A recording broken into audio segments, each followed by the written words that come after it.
Hello there, I'm Thomas the pilot flying the Airbus A340 313X in this flight from Kennedy International Airport in the United States. I'll be flying Canada, Atlantic Ocean, Ireland, United Kingdom, then France, then Belgium, then Germany, then Switzerland. And we're gonna be arrive at Zurich LSCH Airport, Zurich International Airport from Kennedy KJFK International. Right now I'm in the cockpit for the pre-takeoff preparation. Thank you for watching my video. I'm also flying the Boeing 777-300ER, the Boeing 737 NGX, the Airbus 320, 321, and the Airbus 330, and the Boeing 767 and 757. So in this video I'm going to be flying the Airbus A340 313X from Zurich International, from Kennedy International Airport to Zurich International Airport. We're going to be flying flight level 35,000 feet initially, and then 29,000 and maybe higher, like 33 or 35,000 feet. We're going to be flying with Mach 0.86 or 345 knots or 976 kilometers per hour.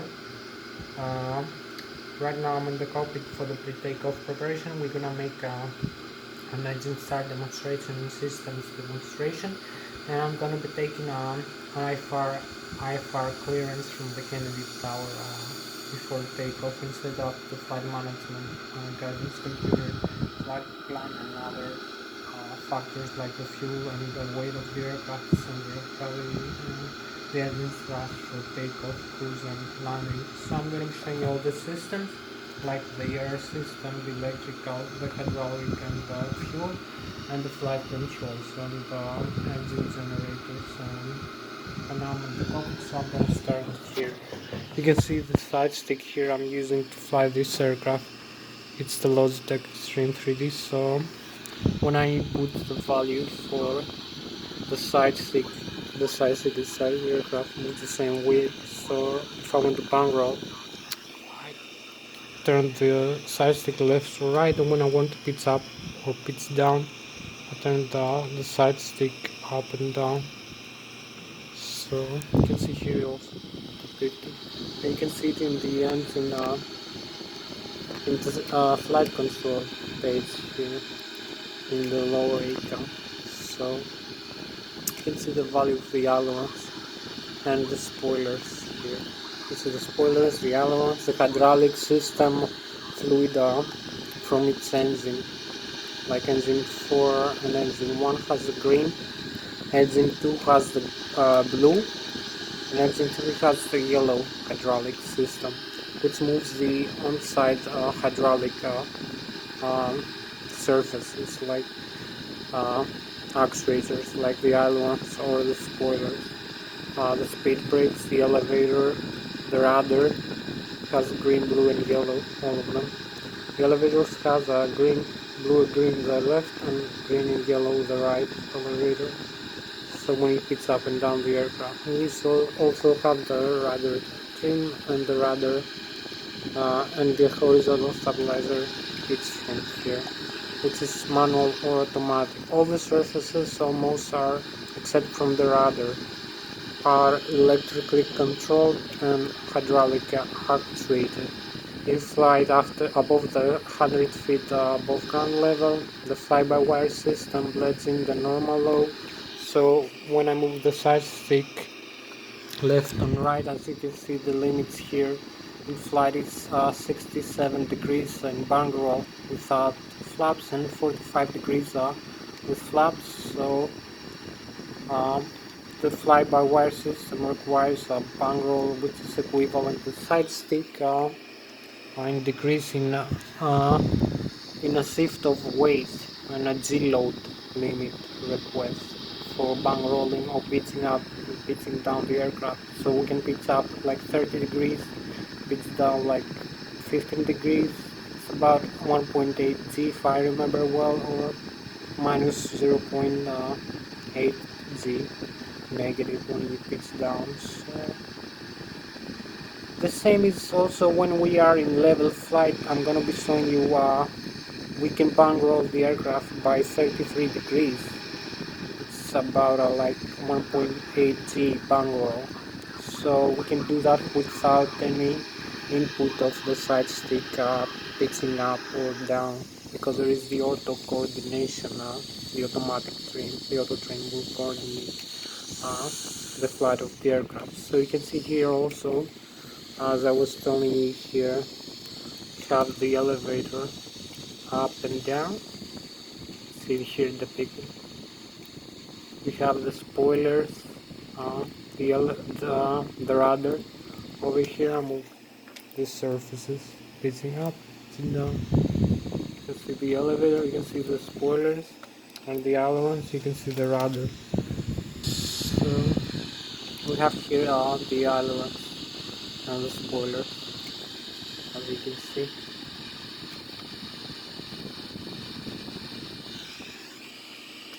With this movement of the side stick. So you see on the other wing, the other side wing here. All the surfaces are working nicely. So see here in the elevator, pitch down 15 degrees, pitch up 30 degrees. So here we have it. We also have the rudder here, left and right. The rudder turns the aircraft around its vertical axis through its center of gravity. The elevator pitches up or pitches down the aircraft around its lateral axis, the one that traverses the left with the right wing, and the spoilers and the ailerons bang roll or turn the aircraft around its longitudinal axis, the lateral axis and the vertical axis. So here we have longitudinal axis, lateral axis is for the elevator pitch up and down. So the vertical axis is for the rudder, left and right, and the longitudinal axis is for the bang roll of the aircraft, for the ailerons and the spoilers. So we can come here now. I'm gonna show some of the aircraft systems. So you can see here we have the primary flight display over here. You can see the flight mode and zero. Over here we have the minimum airspeeds display. Here it's 40 knots right now. I will increase a little bit the brightness. So I'm gonna show you here later maybe, because we have to do other systems now. We have the primary flight display, the flight mode annunciator. Here is the speed selected through the autopilot flight control unit. Here's the autopilot flight control unit over here, all this section. So if we select a higher airspeed for takeoff, here is the electronic flight instrument system panel. Here is the ECAM, the electronic centralized aircraft monitoring upper and lower displays. Here is the ISIS, the instrument style by system. Here is the chrono and the magnetic compass with VOR navigation. So here we have the airspeed selected 108 knots, the altitude selected is 1000 feet above sea level. This is barometric. So here we have the radio altitude, it's 0 right now. The magnetic heading is not yet engaged. Here if we engage the thrust lever, you can see the takeoff go around display here and the speed for the glide then, and here you can see in the thrust is increasing for the N1. The N1 is its engine 1, engine 2, engine 3 and engine 4. It's in the idle, forward idle position right now. It's 18.5% approximately. The exhaust gas temperature is 630 degrees. The N1 is the low speed low pressure compressor stage of the engine. The N2 is 50.2%. It's the high pressure high speed compressor stage of the engine. The fuel flow is 1230 kilograms per engine per hour. The fuel on board 76,730 kilograms. The flaps are in position 1 plus F, or closing to 0 for starting up the engine. So here's the rudder trim. I will show you later. This wheel, which is automatic or manually control, so it pitches up and down the horizontal elevator, horizontal stabilizer of the aircraft. So also here is the overhead panel. Here is the electrical. Here we have the APU. I'll start on the APU right now. So if I come here, I will show you the APU page. So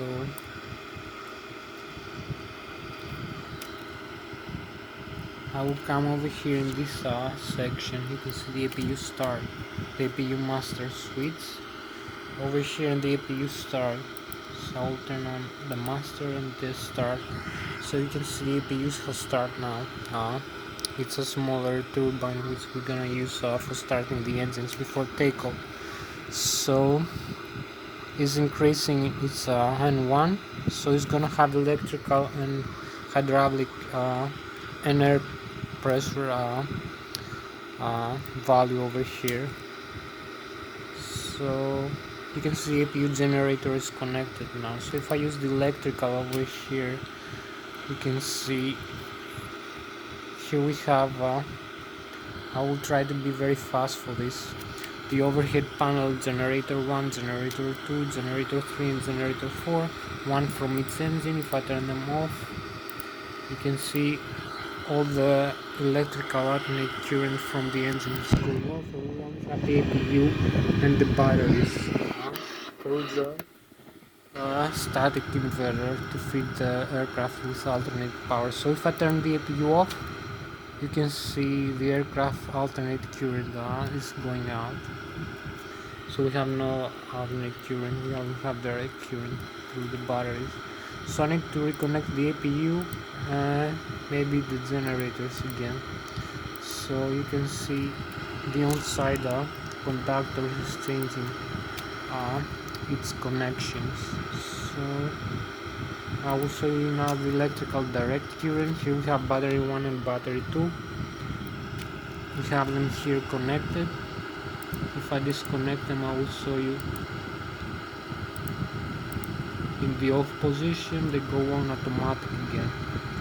Here we have the APU. We can turn that off. So you can see we have transformer rectifier 1 and 2 is from the generators.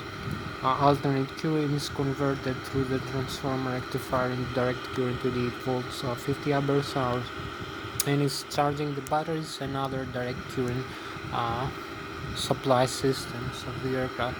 So here we have the direct current essential. Maybe some of that is from the APU.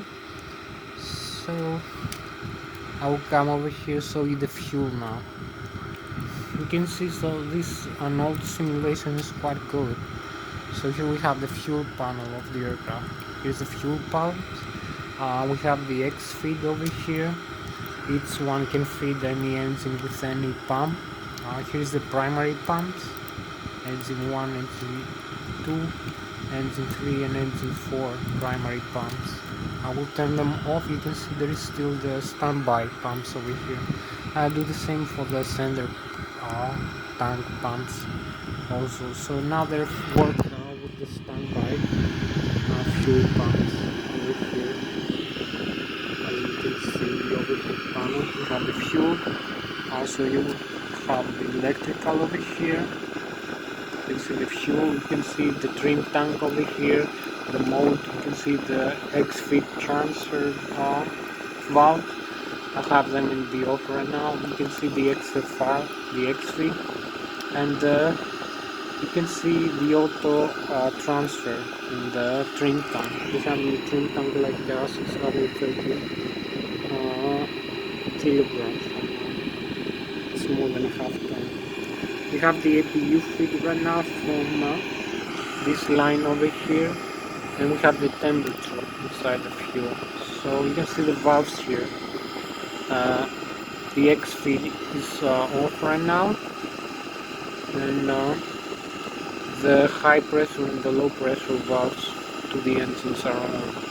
So I will turn on the fuel pumps in a while again, so you can see we have the fuel pumps on, displayed with green. You can see here the primary. I will turn them all on right now. So here we have the air system over here. Also the bleeder system.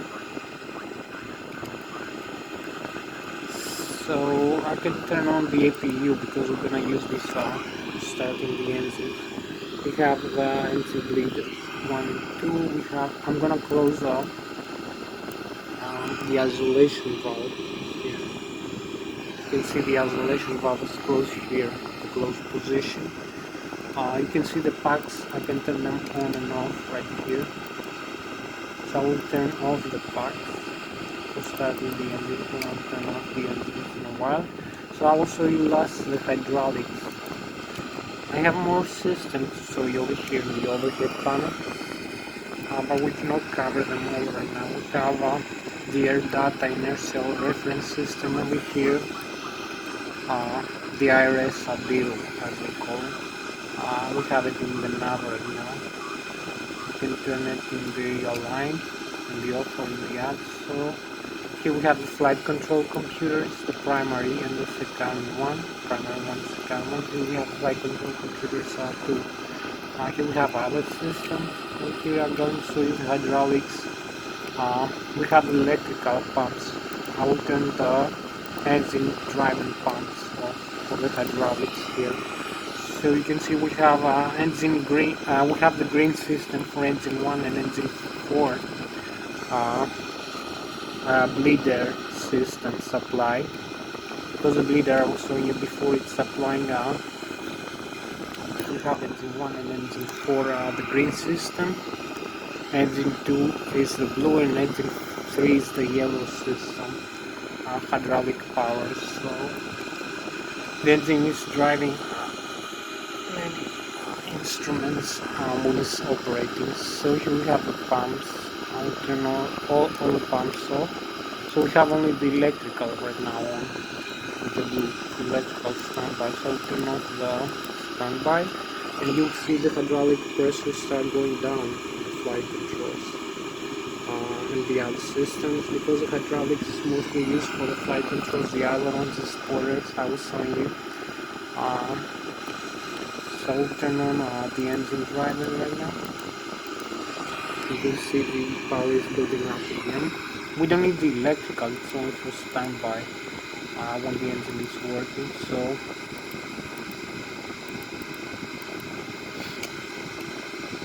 here we have the ram air turbine, which is standby right now.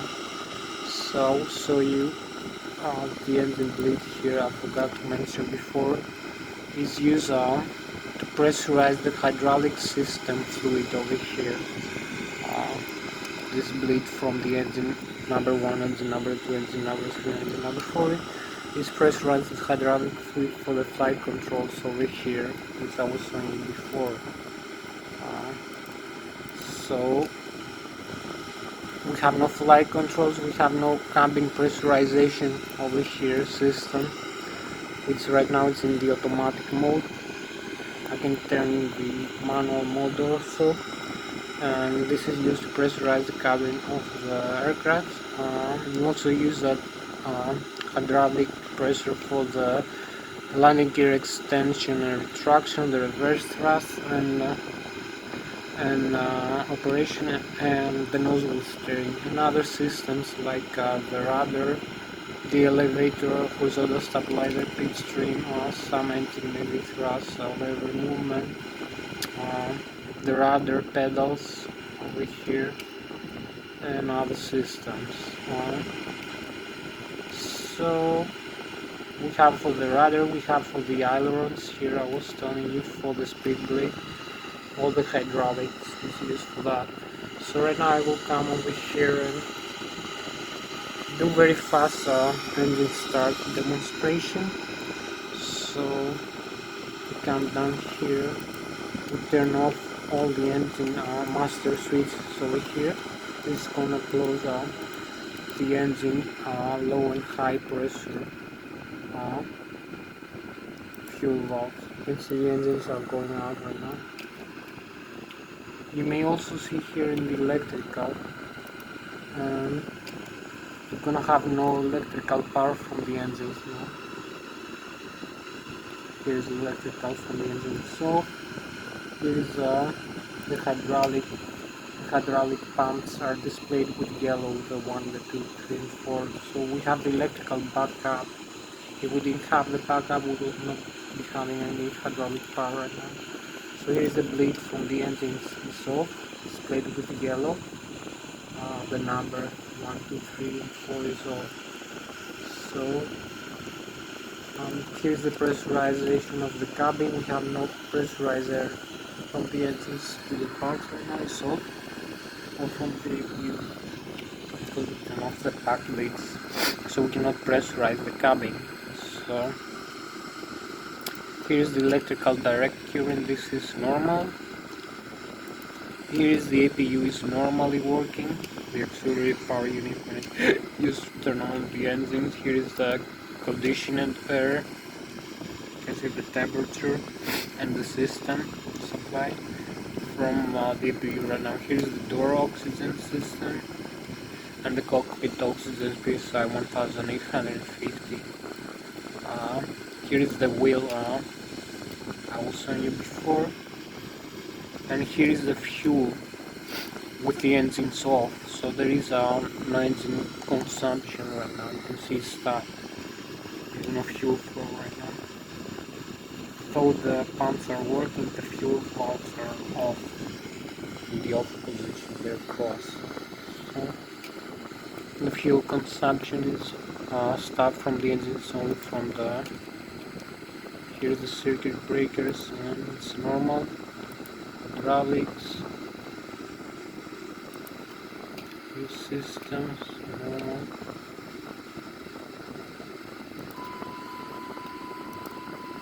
Here's the takeoff configuration.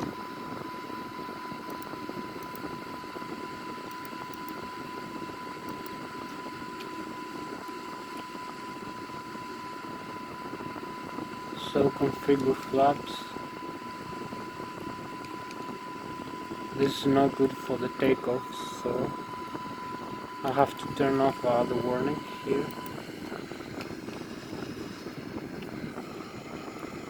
So come over here, we have everything set up in the overhead panel. We have the air system from the APU, we have the APU on. So we have pressurized air for the engine starter. So I'm gonna come down here, turn this switch in the ignition start position. This is the engine and the engine mode selector. So I'm gonna leave this over there. So I'm coming over here and set up the fuel prediction of the engines. We have gross weight center of gravity. So it's approximately 275,000 kilograms. Center of gravity 25%. This is in kilograms, so estimated fuel on board. So I'm gonna leave this over here. We have the our takeoff weight, which is the empty weight plus the passenger plus the cargo plus the fuel. It's about 275,000 kilograms. So we have 75,000 kilograms on board in fuel. So maybe it's a little bit, it's like 220, fuel and payload, it's like 420,000 pounds. Yeah, it's like 200, yeah, plus 175,000, using like 285 maybe. This is more correct value, maximum. So here we have the same takeoff pitch strength. So we're gonna come over here I will show you outside. You can see the engines are off right here. We have another aircraft. You can see how small the Airbus A320 or A321 over here is compared with our Airbus aircraft. So we have much bigger Airbus 340. So you can see the engines are off right now. Over here, they're not functioning. There's no spinning. So I will come over here and turn the engine master switch 1 and engine master switch 2 over here on. So you can see here we have a engine start signal to the FADEX. FADEX are the full authority digital engine control. So we're gonna start these wing engines first. The engine number 1 and engine number 2. So you can see here we have the available. Here we go, we got spinning here in the engine. You can see the engine spinning.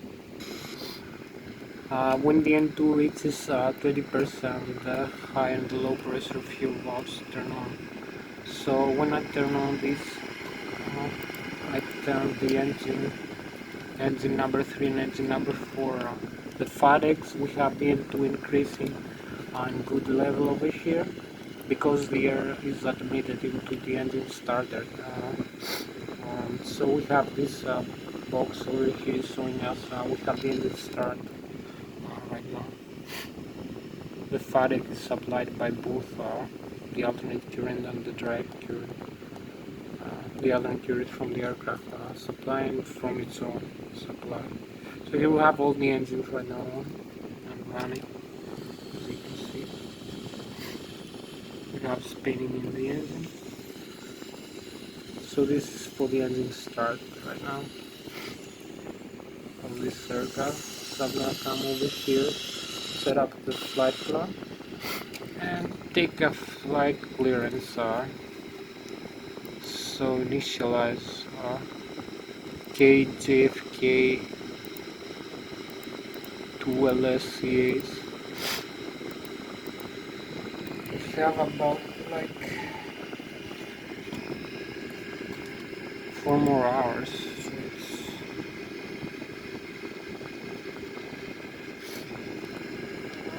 So line DRS, cruising flight temperature 25,000 feet. So we have flight number, progress, GPS primary over here. I'm gonna see the alignment in a while. So I'm gonna set the flight plan from KJFK departure through 04, maybe 13 right. So I'm gonna come here.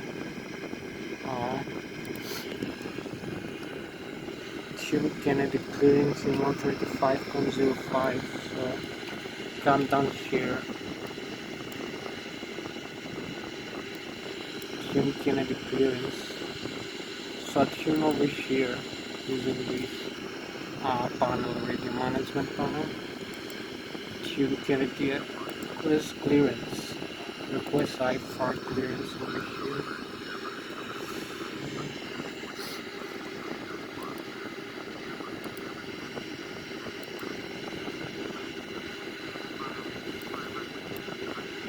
So initially we're gonna climb and maintain 100,000 feet over here. Fly around with heading. Come right here, 9,000 feet, read back at noise. So here we have some other traffic over here, quite many aircraft. As you can see, this painted with yellow because we're in the airport and have too much traffic around. We're gonna use 13 right, I believe.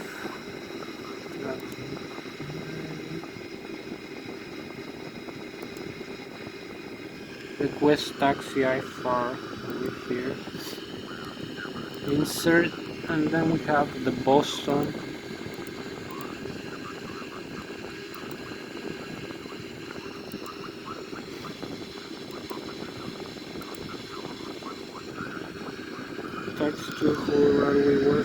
right.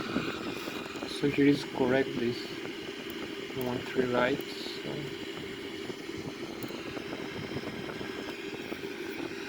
through Boston, through UZX, which is close to Halifax.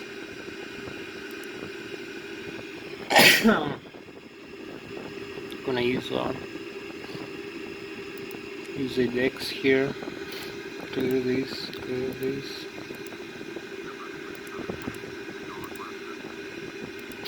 Use the VOR, which is located over here. It has this frequency, so we're gonna be flying over here with this 468 nautical miles with this heading, this track 071. So acknowledge taxi clearance, runway 13 right. So we're here in the runway 13 right, in the right position. So then we go to Gander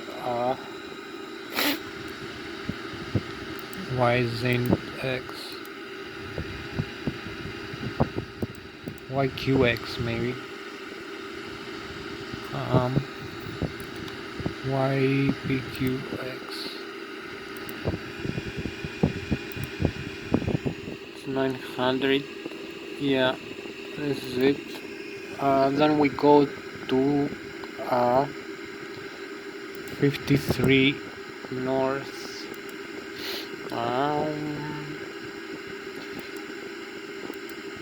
D5 west, I believe. Not in database.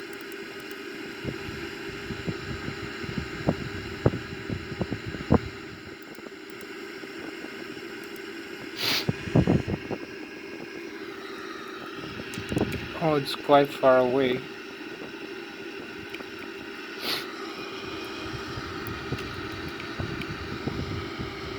And then we go to 5324.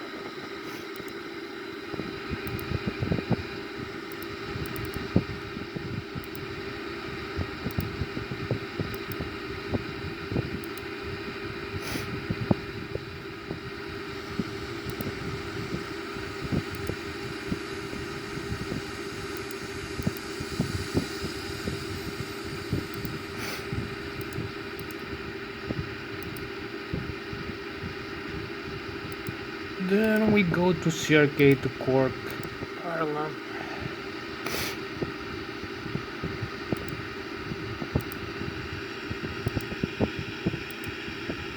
Here we have it, 2600. 2000, you can see the distance, the latitude and the longitude over here displayed, and the frequency of the VOR. So we're gonna use this Cork Island. So then we go to Bia, which is 3,736 nautical miles. So we go to Bia over here, Abermouth. So we have 2,900.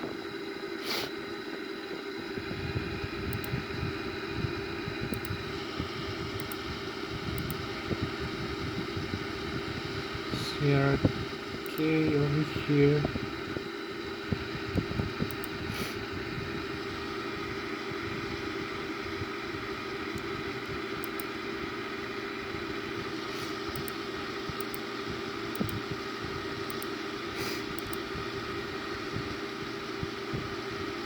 $2,500, I believe.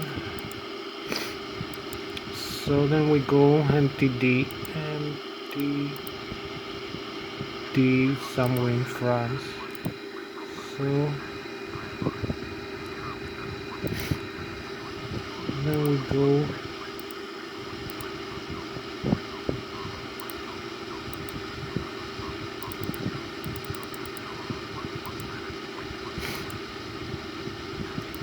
go to LSC, as you can see the arrival. Use this ILS-14 through, you can see the runway heading, the runway frequency insert, Transatlantic. So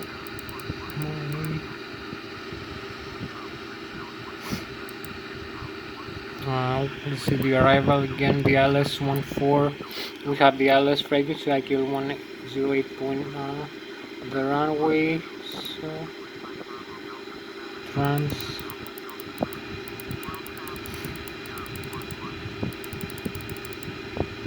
Negria 1 Alpha, so insert. So here we have it for this. So I'm gonna set now the flaps position at 2, position at 2, 1, 2, pitch trim. We have everything set here for takeoff. So you can see the flight plan is correct, the distance is correct. So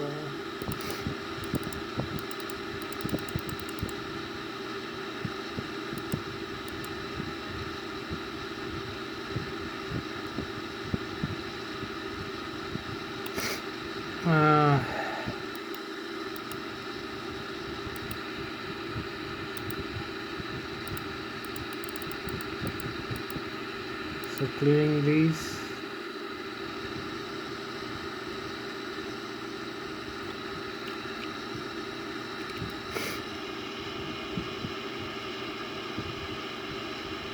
$317, so clearing these.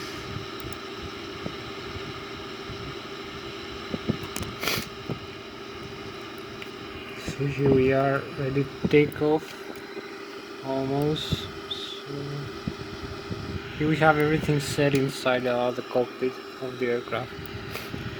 We're in very good position. We're about to depart now from New York. You only need to taxi into the runway position, so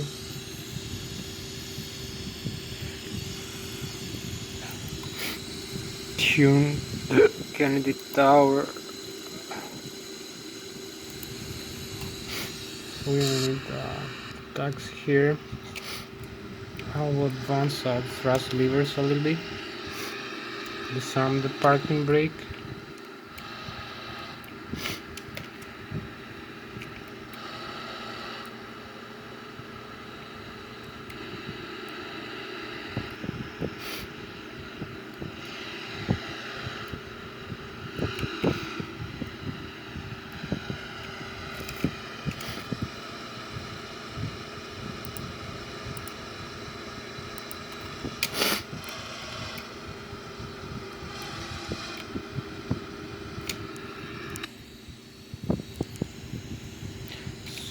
Here we go for the takeoff phase. Here you can see the New York Kennedy Airport. So here we have 3 more hours to go. Use a little bit more thrust.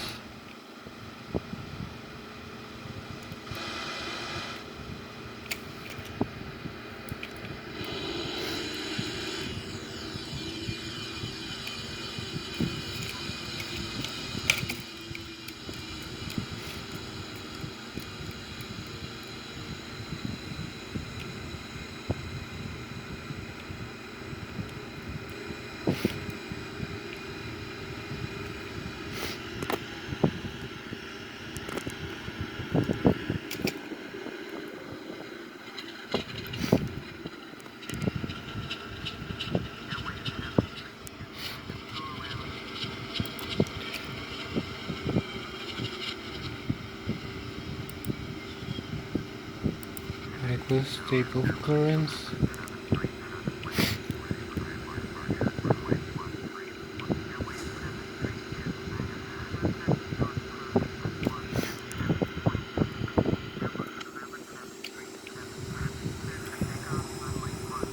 We're cleared for takeoff over here.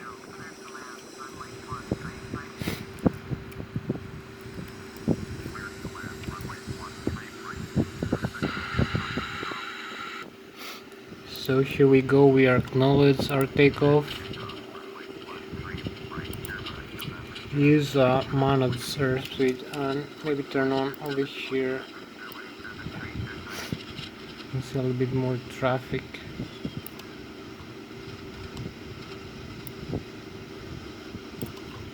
So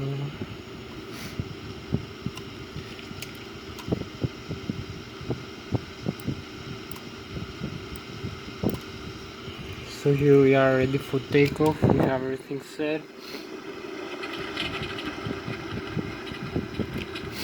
So I'm gonna use a maximum takeoff go around power right here. I'll move this in the takeoff go around position. We have flap set at 2. Wait, I didn't set up the takeoff performance. That's why I have this message. I only miss this. So performance will be 2 flaps 20 degrees up, 2.5 up, so pitch string 2.5 up. So we set flap states, so we have V1 154, 156, and 162 is our V2. So now we're ready to take off. So we have flaps at 2, pitch trim, flight controls 2.5 or higher. So here we are. We only need to tune on.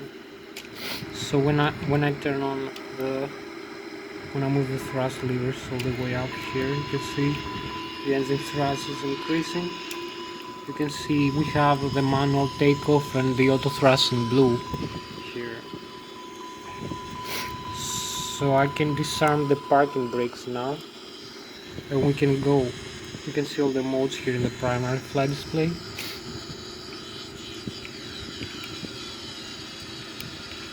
So here we are.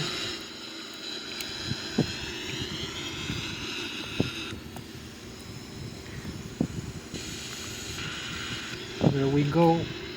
So here we have it, 150, rotate, 163 V2. So here we go. Very good position. We track the landing gear. So we retract the landing gear, as you can see. Here's the takeoff from the runway 13 right in Kennedy International Airport. You can see some view of the New York here. So we're gonna start turning on. We have some traffic over here in front of us. We need to clear. So we retract the flaps at a higher position. Keep gliding. You can see the radio altitude here, which is 2,200 feet, 2,300 feet. You can see our altitude, barometric altitude above sea level. You can see other factors. You can see our stall speed over here. We have to avoid this. This is maximum glide angle and the lowest airspeed we can attain in flight. So thrust glide right now. I'll move the dendon to the glide thrust. So this is going to decrease a little bit VN1 requested over here.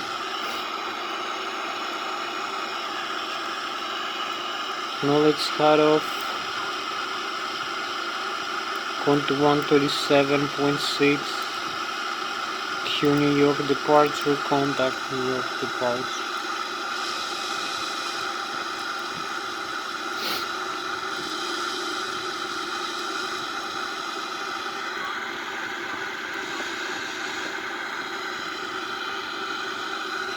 Turn right heading 067, 065, zoom on navigation.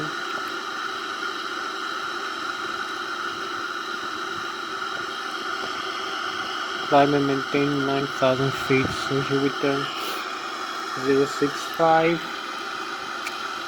You can see other aircraft in front of me. It is very close, you can see the display here in the navigation display. With the red message, like 900 feet below us, 1,000 feet below us. So this is dangerous over here. We are in dangerous position. We have too many aircraft flying around us. You can see that, you can hear the traffic message. This is how many airplanes. So we track the flaps. So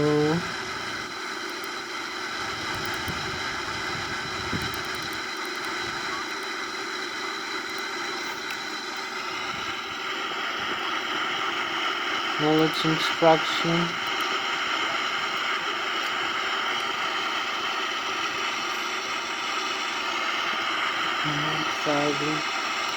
So here we are.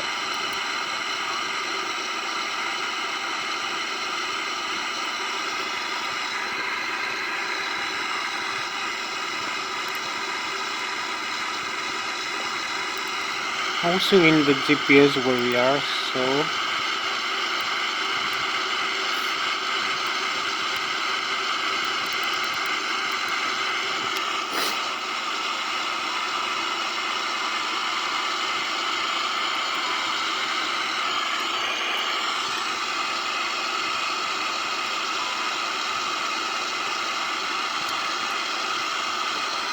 we are at 9,000 feet. Knowledge cutoff. So we're crossing now the Long Island over here.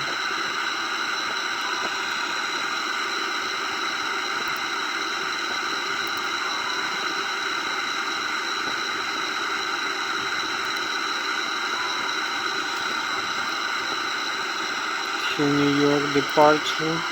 Product New York departure.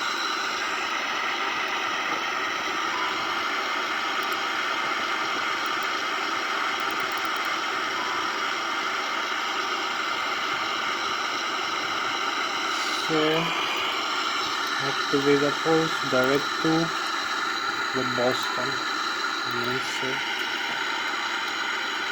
So here we go into the next waypoint, direct to Boston.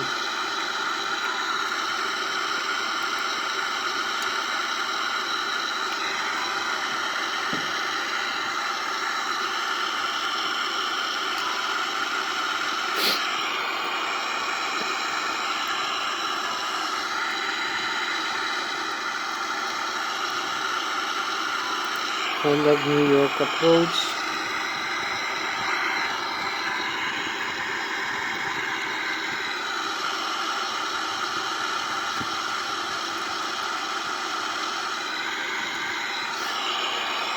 To the merge here. Tune New York approach on 118. Would use this to tune either approach and contact New York approach. So we contact New York approach.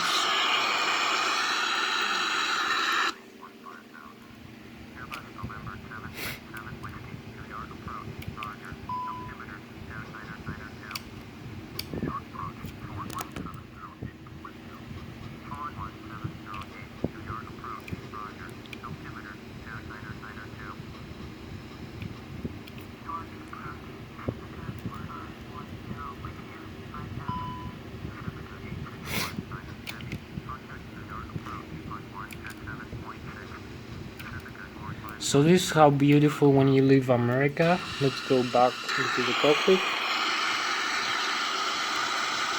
Contact New York approach. Acknowledge cutoff.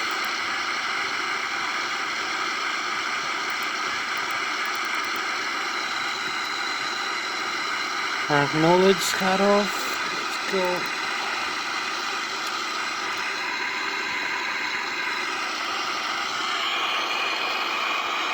New York approach 154.075. Contact New York approach. So you have the Long Island Bay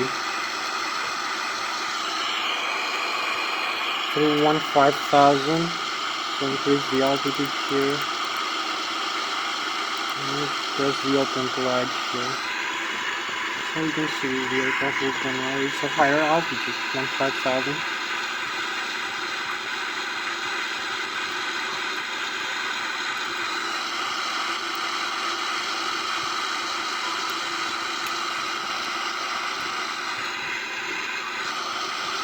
Acknowledge cutoff. Tune landmark. So you can see the engine thrust over here. It's set correctly. Here's the flight control. Here's the pressurization of the cabin. So we need to pressurize. We need the bleeds on. So Knowledge cuddle.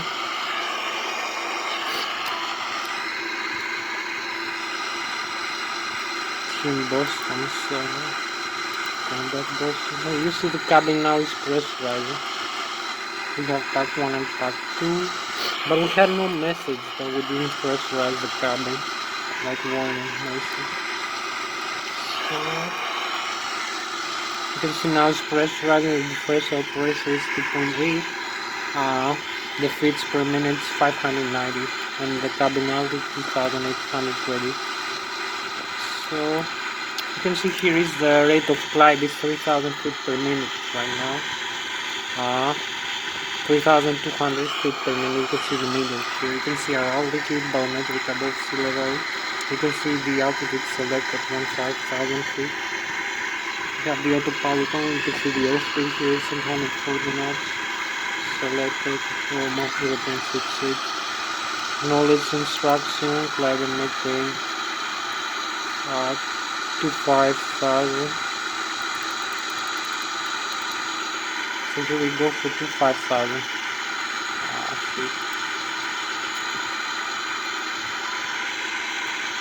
Keep gliding again. So here is an outside view. Beautiful outside view of the Long Island Bay. You can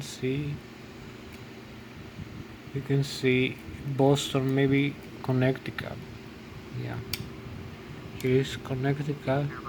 Boston is this way in front of us. So here is Long Island.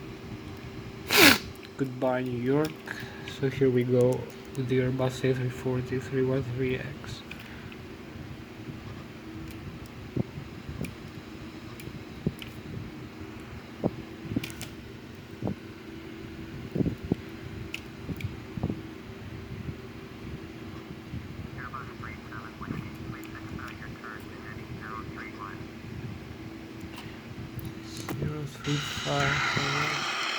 Zero 35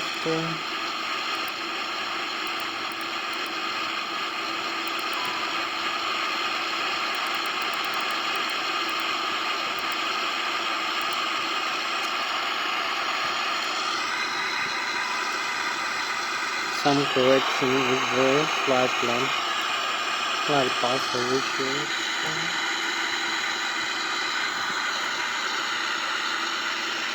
We have 2 more hours and 45 minutes to get in our destination.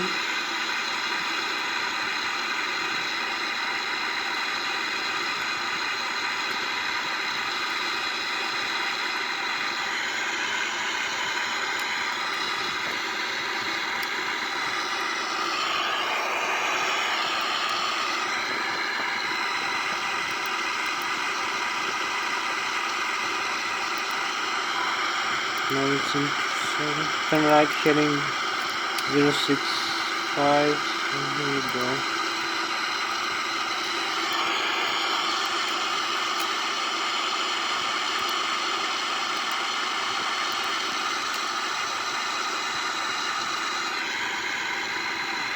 Now let's head off to Boston Center and come back to Boston Center. Over here. Over here and conduct over here. Here we are, the Boston Center. You can see as we climb, you can see in the GPS here our position relative to the New York state here. You can see Long Island.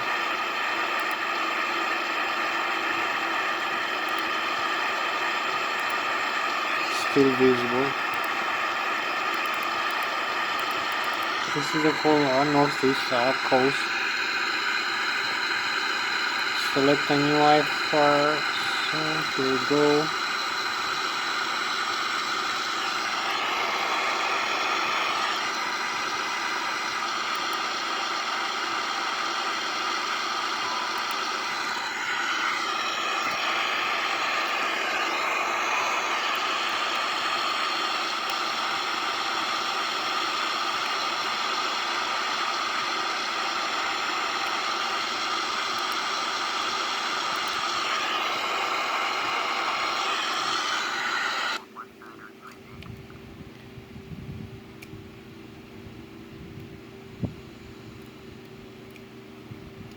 have a nice sunset over here.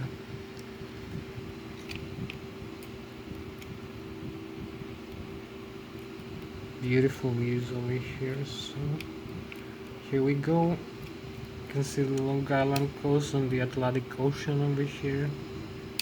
Have the continental United States over here.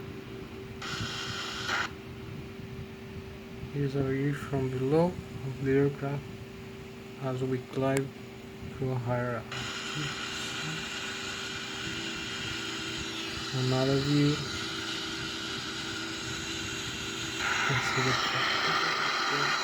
So here we are at flight level to 5,000 feet. We have the autopilot on. You can see our Mach speed is 0.75. You can see we're reaching Boston over here.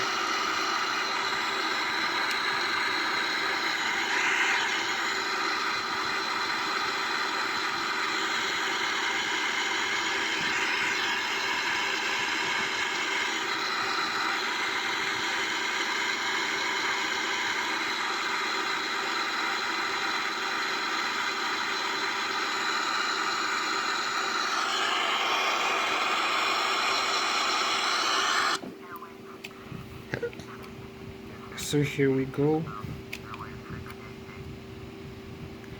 We need 3.5 hours more for this.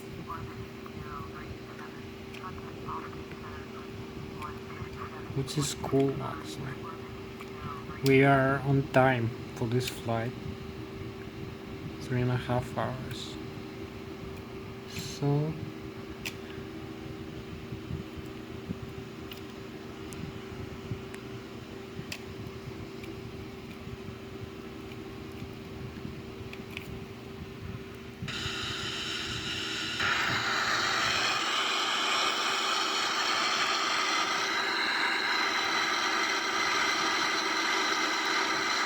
you can see Boston over here.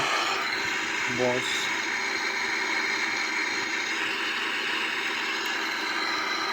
You can see the distance over here to Boston. You can see the navigation here, so the time of arrival to the Zurich, and the distance. So it's 3,366 nautical miles.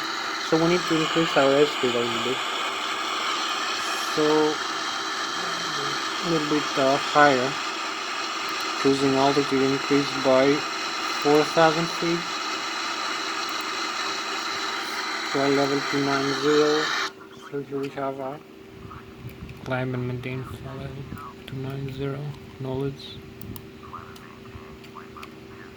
You can see Boston, how beautiful it is. So we need 3.5 hours for this flight, approximately. Here's a nice view. Boston and Boston Bay over here.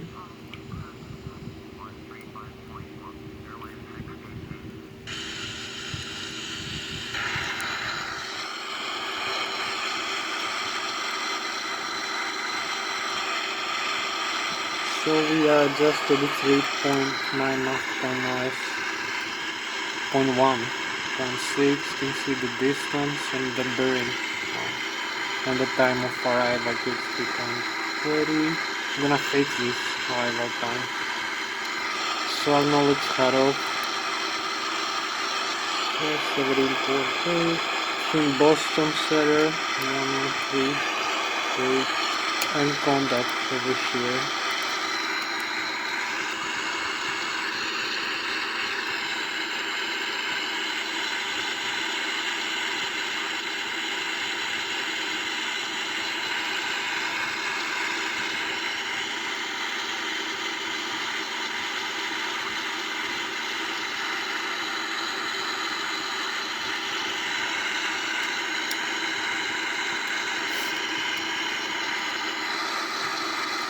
You can see the cabin altitude now is fixed at 5,120 feet, so please expect well to climb. So we are just 4.5 nautical miles away from Boston.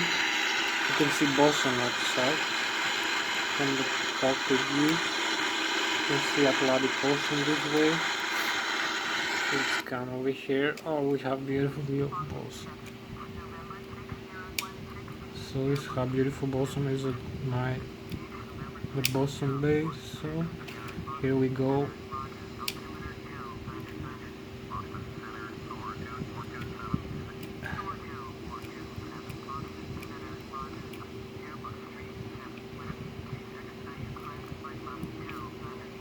Expedite the climb.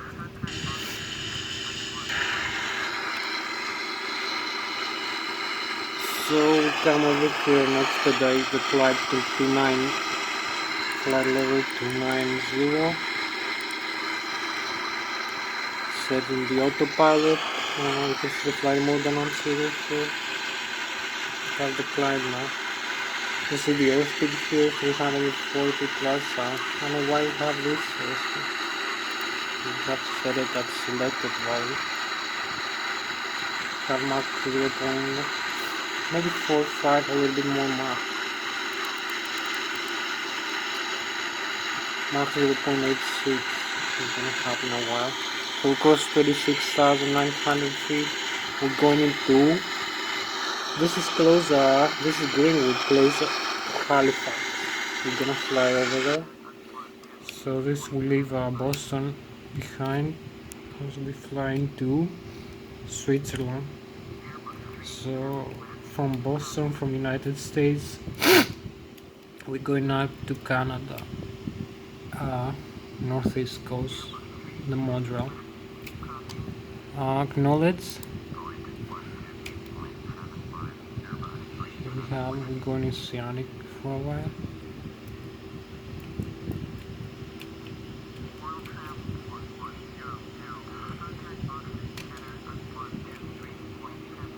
So here we have Boston behind us. This way is Maine, New Brunswick, and no, New Hampshire maybe, and let's see, New Hampshire, New Brunswick, over here. Beautiful view. So here we are at 29,000 feet, Mach 0.86. So let's see another view here.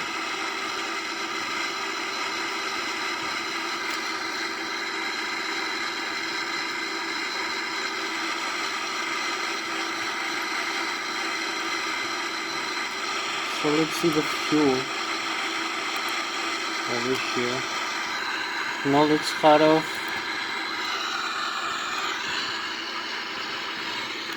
Let's see Boston over here, the views, instrument panel, GPS, here we have it.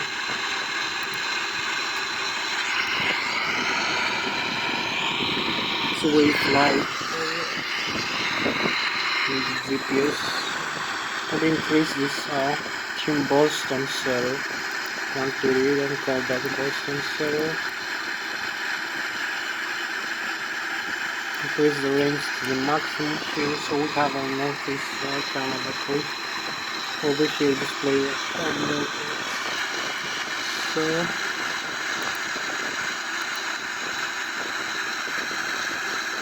the waypoints we're gonna fly over.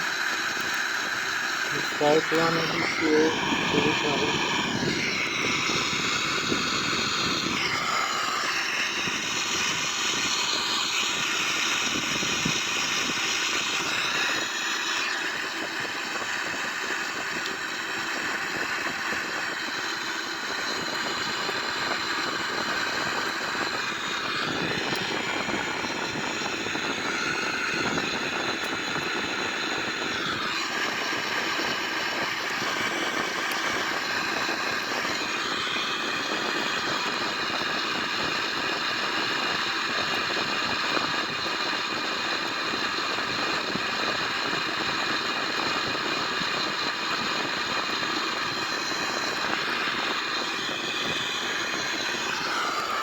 Maybe not the best displays in the world, but this simulator is very accurate.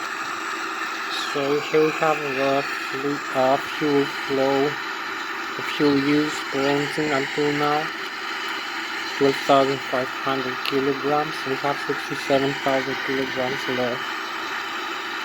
So it's quite a lot for this flight. with this rate of consumption like 10,000 kilograms, maybe 9,600 kilograms per engine per hour. So.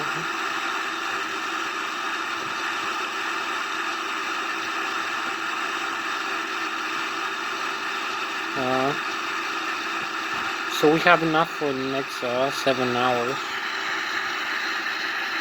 We need less than 7 hours actually to arrive. So we have minus 42 degrees here, saturated air temperature. So you can see here. You can see here the GPS where it's showing right now. This is the terrain display where it says here.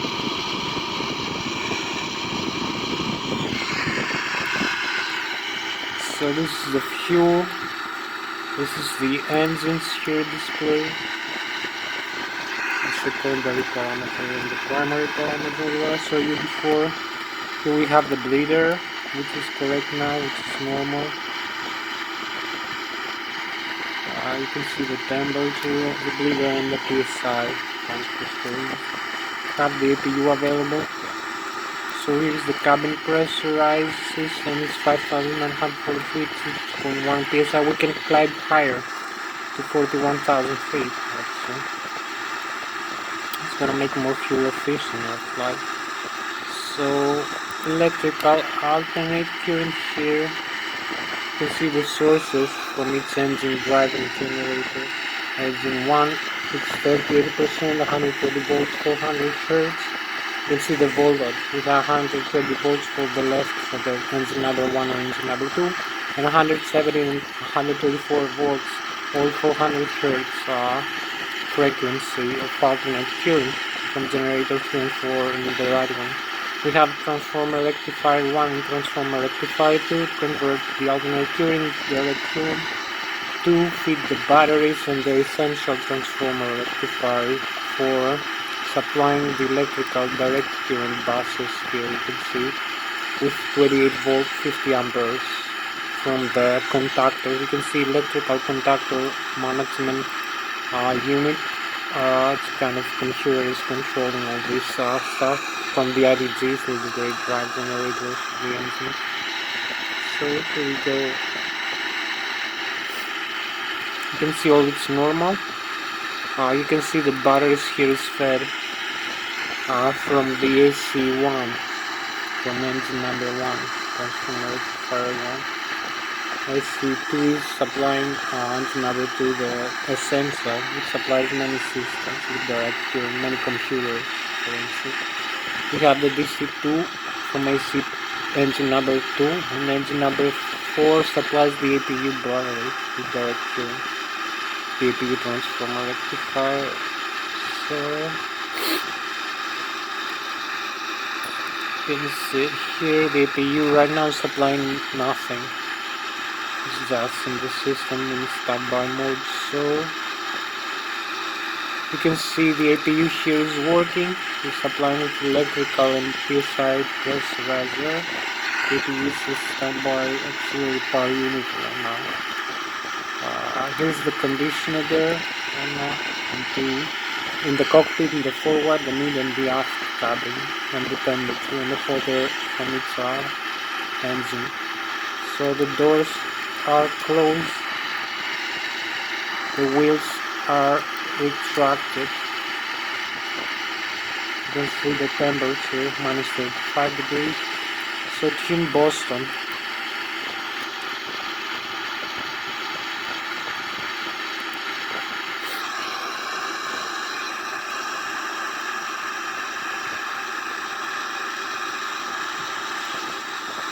So here we go in the flight controls again.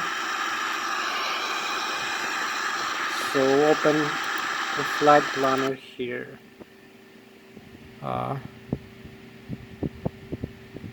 Load the flight plan, we have it ready.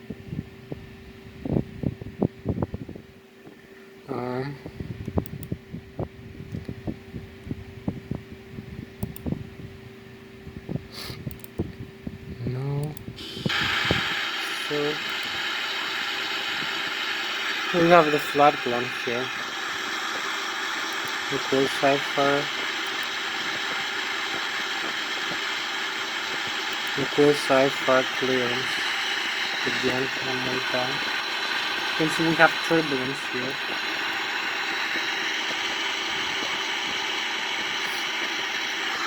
So we're clear for the Zurich airport. We'll back or acknowledge over here. You can see we reach Halifax. We're just 130 nautical miles away, or approximately 30 minutes in real flight time. So acknowledging instruction to right here 075. However, the base cruising altitude increased by 4,000.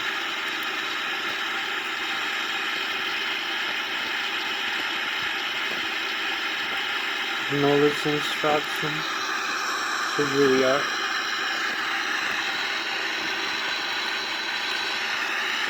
We fly past the northeast. Here is maybe Maine. We pass New Hampshire and New Brunswick over here. It's in the back, so Boston is in the back of us. So we have nice chemtrails over here. Flying with Mach 0.86. You're almost there, northeast Canada territory, Quebec territory. So here's the Airbus A340 Hope you can see good display of the system. A very nice simulation of this aircraft. So here we see, you can check again when we arrive, 3,135 nautical miles. So our ground speed right now is 535. We have approximately 6 hours. Full simulator, like 3 hours to go.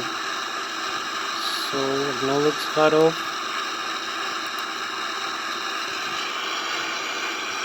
Here modem setter, come down here. 134 300. So here we have 134. You can see how I turn these switches around. 134, 134.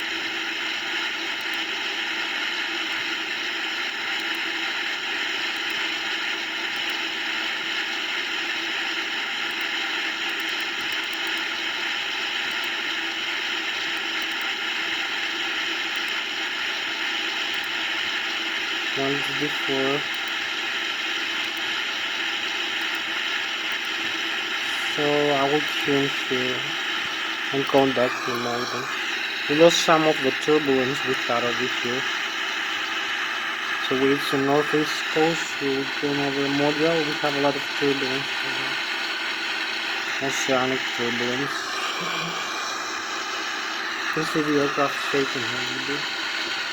So we need another 3 hours to go. Maybe we're gonna make it a little bit faster now. So C8, 3,000 nautical miles, 3 hours to go. So acknowledge cutoff. Contact modem center. Tune modem center here. And contact modem center.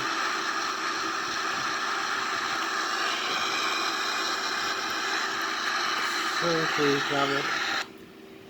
Flying over northeast Canada.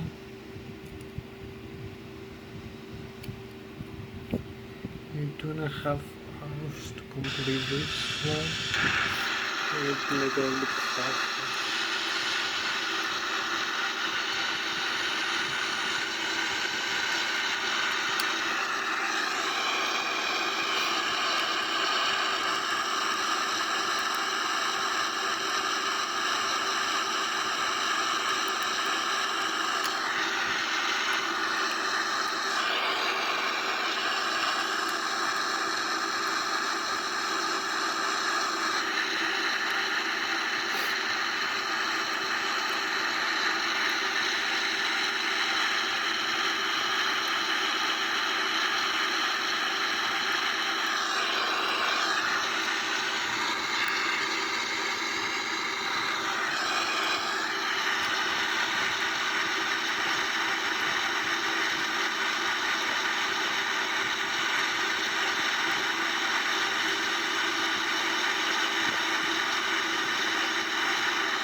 2.5 hours.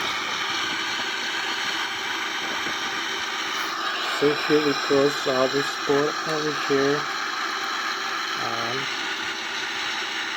the Halifax is very close.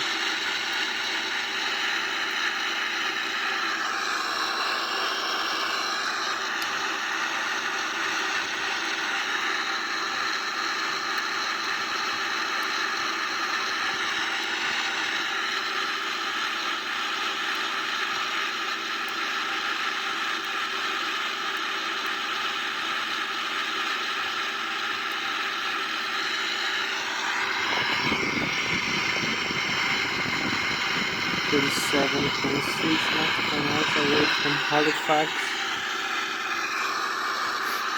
We're gonna fly from Greenwood actually, it's close to Halifax. Halifax to the right side of us. Maybe you can see it in why.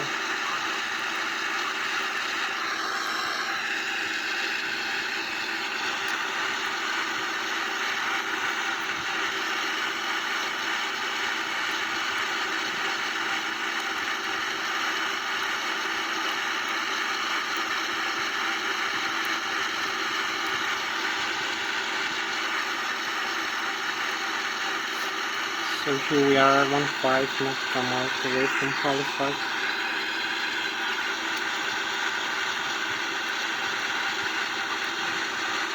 We also need like 6 more hours to fly. Make it in 3 hours, maybe 1.5 hours. Like 45, yeah. Make it very, very fast. We have some turbulence. You see we reach this spot, 2.6.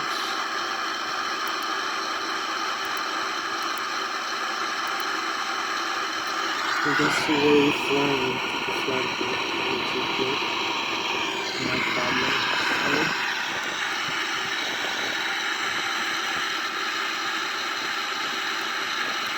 Here now we're going to Canada. Canada is 480.2 nautical miles away from us. So let's have an outside view. Here we are flying over Quebec. You can see the Halifax here in this side. I can see the lights over to the sea. We fly over Greenwood. You can see in the back some lights. It's a very isolated territory over here.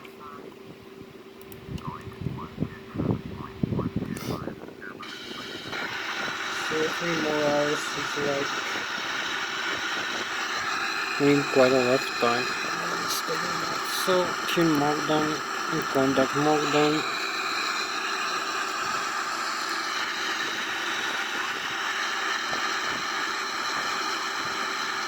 Now let's start off.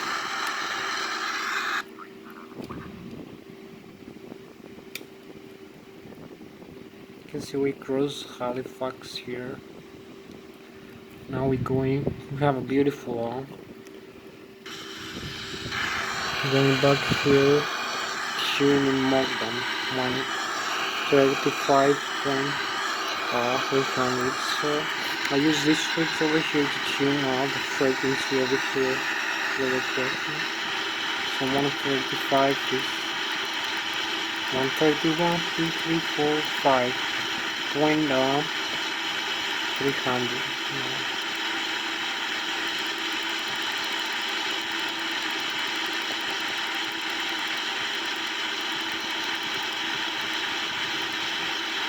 So 135 now we have it right here. So I will switch here the frequency now contact the module.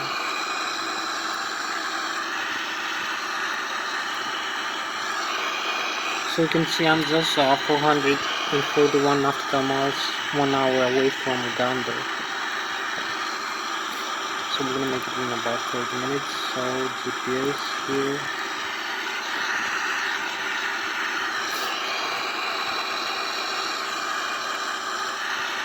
So we're flying over Gander with like 3 more hours to finish this flight.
Acknowledge cutoff.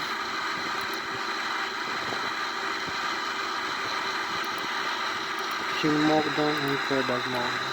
So here we go.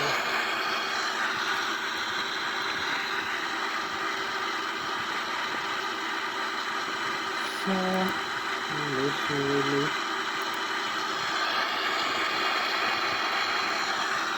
go a little bit faster now.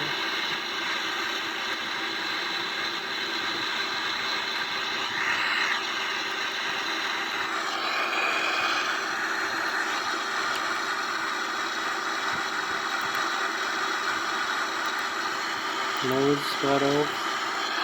So here we have design 98.1, 96, Shin Mogdon and Quebec Mountain, 94, Nautical miles away.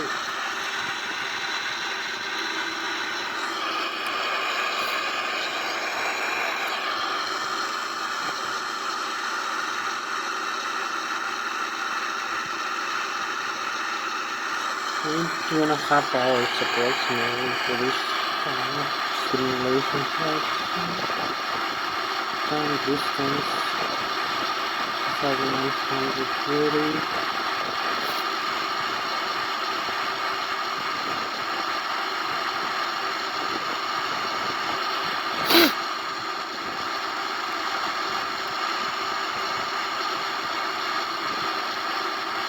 In 3 hours actually.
noise transmission in Melbourne and Kodak. So we are 335 miles per month today. Keep going. 221, 230, 290. And see everything set here correctly.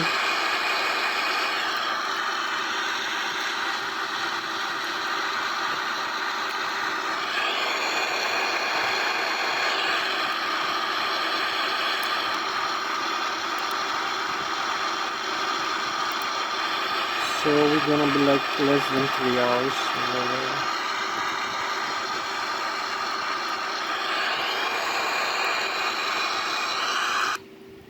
So here we're flying over Northeast Canada, Montreal, Quebec territory.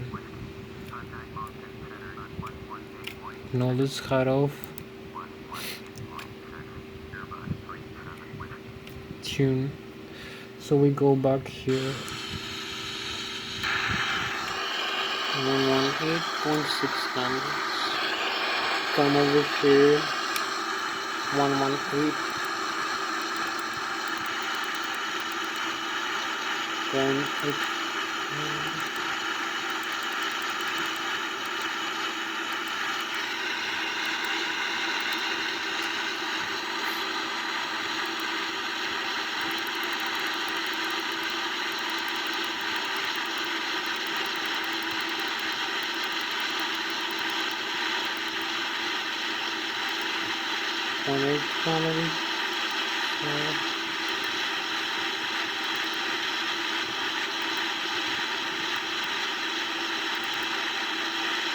Human Kodak. So here we go. We're just 281 nautical miles away from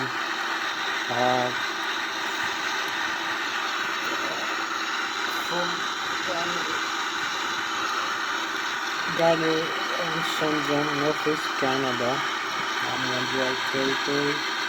So here we go. We need like not quite a lot of time, like 1.5 hours. So here we go.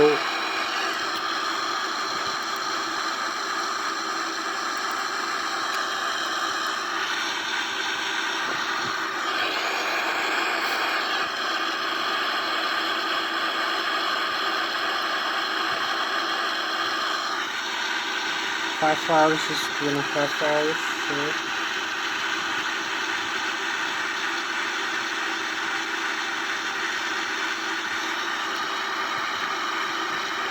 So we're close to the target. Police arrival section.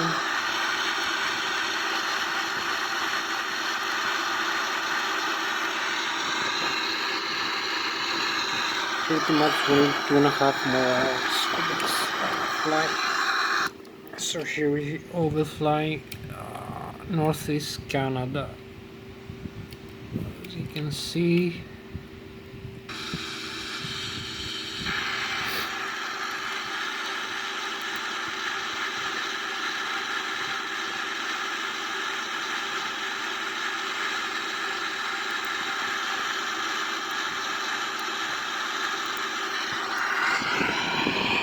So here we are, across the northeast part of Canada over here, just before going to Atlantic Ocean. So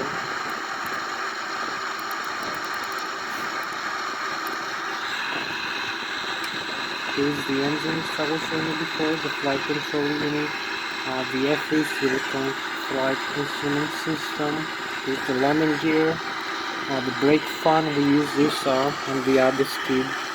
The terrain and navigation display, the auto brake system, the landing gear gravity extension. We have many systems over here. Some of them not simulated.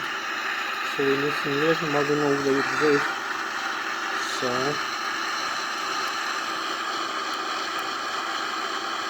this is the landing gear. So you got a view. Over here where we're going.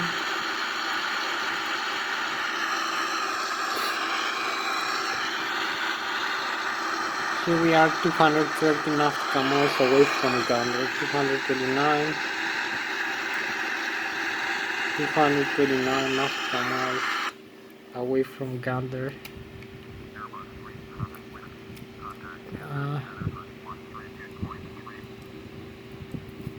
So here we go again. Acknowledge cutoff. And 132.3, searching cutoff, 132, come over here, change the frequency.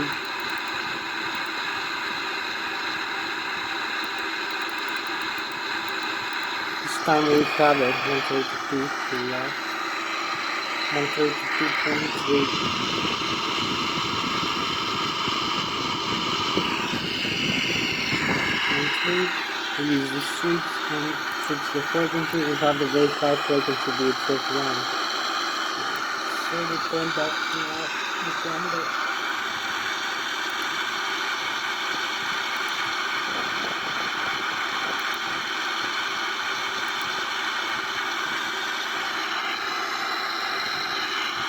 So we need like more 2.5 hours to go. Pretty much. So we're gonna close the gunner in a while. We'll fly the last part of Canada again. Here we have the Atlantic Ocean, we have sonic flight, we have some terrain down here. So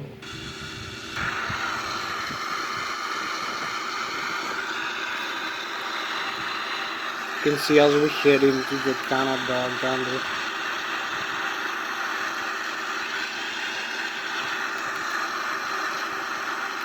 Over here on 192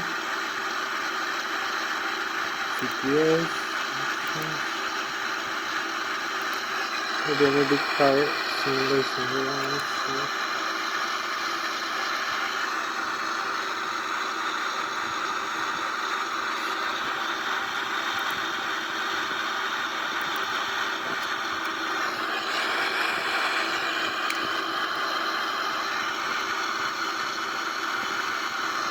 2.5 hours. So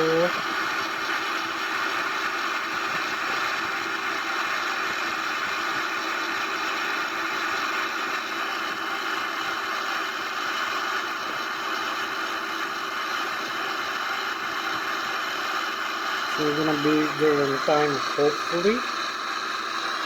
Like we need like 6 more hours. No, 5.5 hours to fly. So here we go. We are 167.1 nautical miles.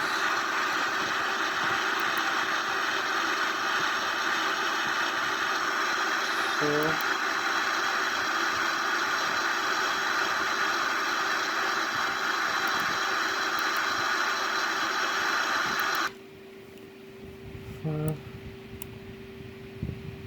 here is our route, as you can see. Here we go. Here is where we fly now.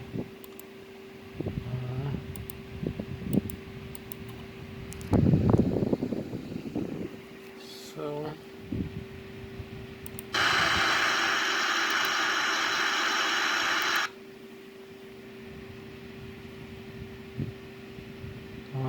load again. I4 open.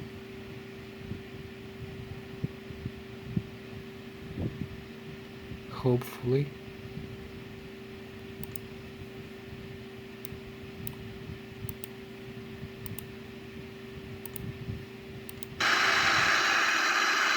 So request I4 clearance again.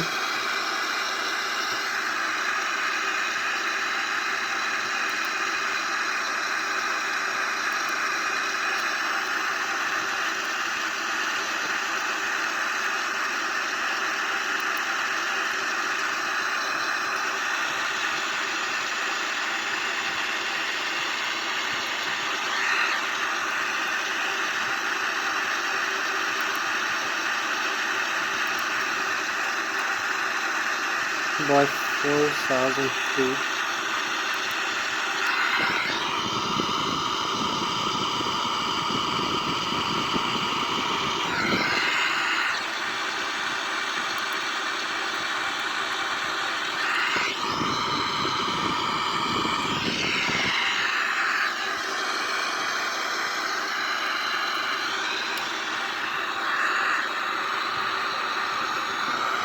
Probably gonna be like 2 hours over there.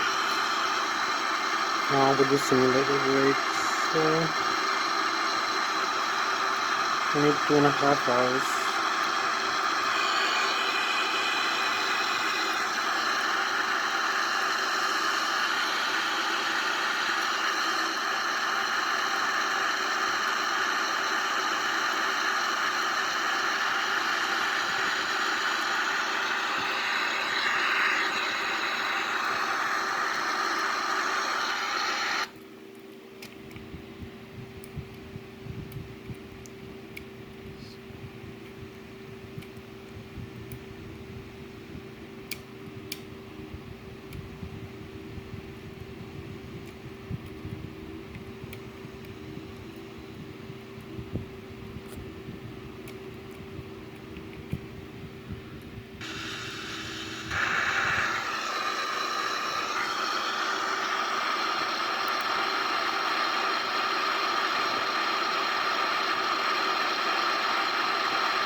So here we go.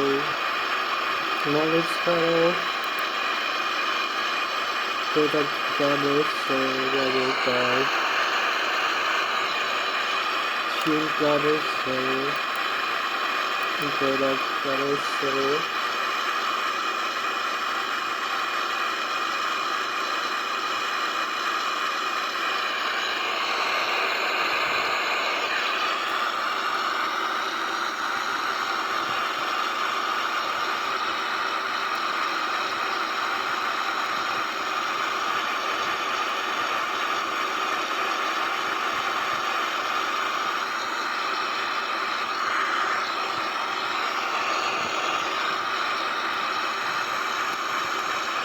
this is a beautiful aircraft, Airbus A340 3x, top high-tech aircraft technology from the Airbus industry. And you can see it's a global consortium. There's many companies from around the world. So this aircraft is manufactured in France and Germany, and some parts from the United States, also in UK, other countries like Spain, Italy.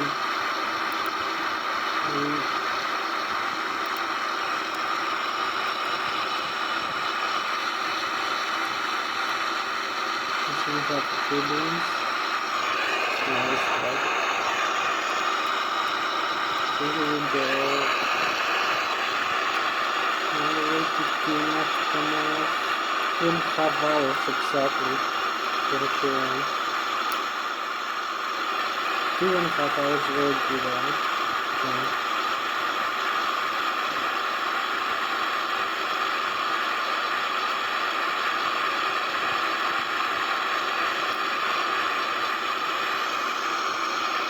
So we have the flight management guidance controller with set obstacle flight path, the vertical emitter zone navigation. You can see displayed here the primary flight display of the mode on the auto thrust, the altitude is the vertical navigation for the auto thrust and the engine thrust are produced. the autotune system here. It's basic, like after the market, you see each screen everything put down. You can see the navigation display, which is a kind of mix GPS, iOS, and actual reference, gyroscopic acceleration, magnetic and true setting, and other factors. We have also terrain display and other traffic display. So this is GPS with radio navigation also. Radio and waypoints, which is longitude, latitude, located. Airports, indication and directional beacons, work station, very calculating unidirectional. We use the board right now to calculate. So you can see screen over here, the YTX. You see in the radio now. We have a radio navigation. We have this screen over here, YQY 104, which is the gander. This is the ILS frequency 104. Bore 104. This is the CRS is not selected correctly here. This is CRS actually right now is 0.85. So we are 40.1, 40 nautical miles away. So here we cross Gander now, the last part in Canada.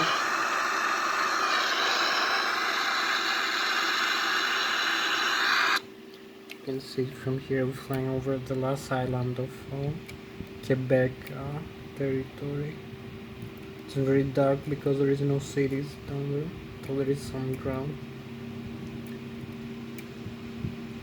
Also have the ocean. Here we go. You see the star sign and the galaxies over here.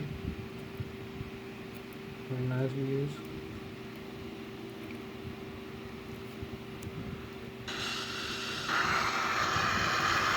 See how the cities are going further away from us as we move. Team gather center. Close again, flight following. So here we go again, the flight planner. Find the route. Here we are. You can see where we are right now. Where we start from New York, going over Canada. We're going to fly over to Ireland, the United Kingdom, across the ocean. So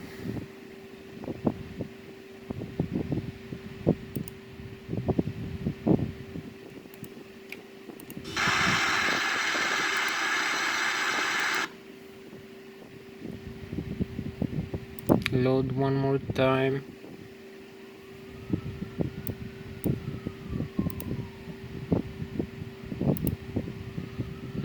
Okay.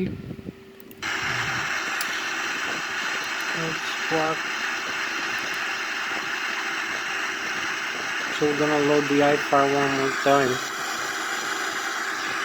Now it's radar product. Request IFAR clearance. Again.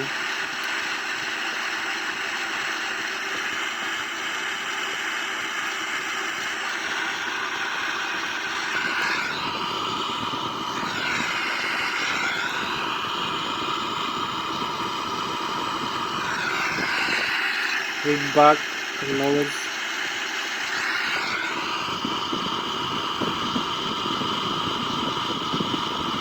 Proceed to course, acknowledge instruction, request, using notices increase. So here we go, request, using notices increase by 4,000 feet.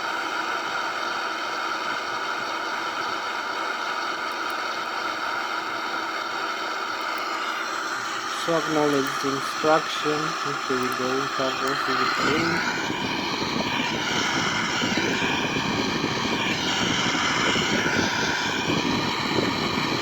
Let's see the future of the ocean.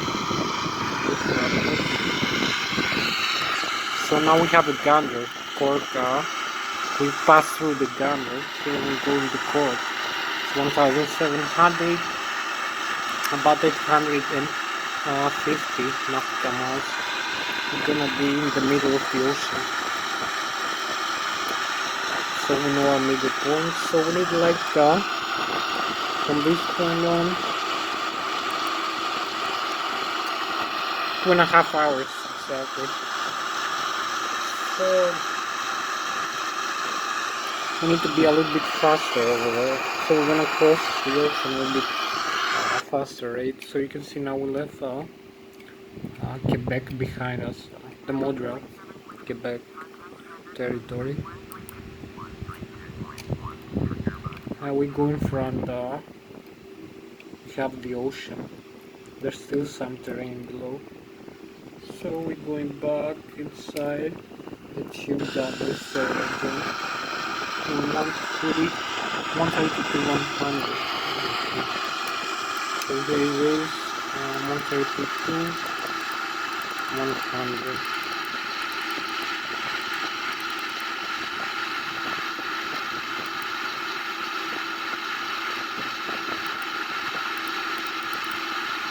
One 32 and 100. Here we have it. That's the way the last goes between the beats over here. So we can now find that point.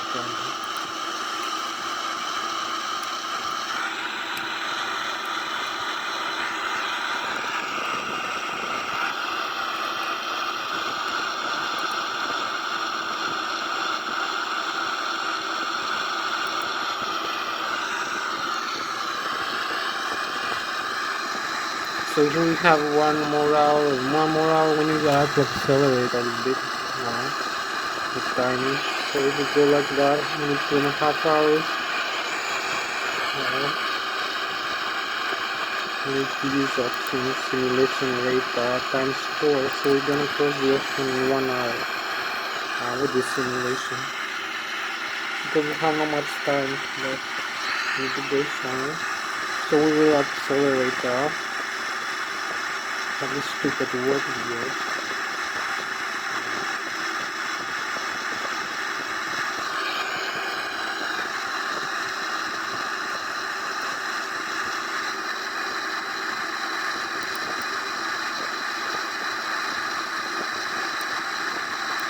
We're gonna use the waypoints in our navigation.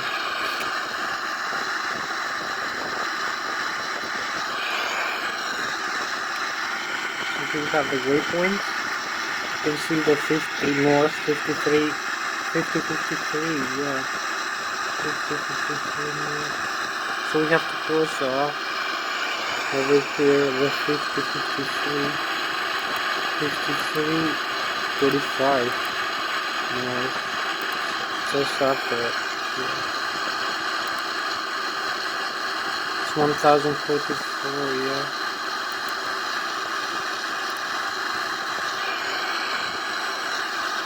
Gather center.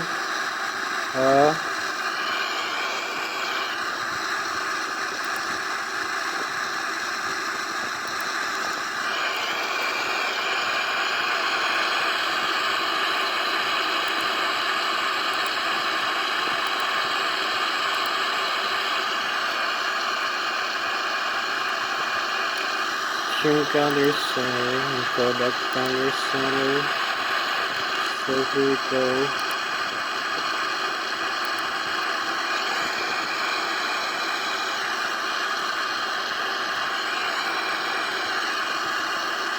Knowledge instruction.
This is the autopilot, it's gonna tune its heading right now.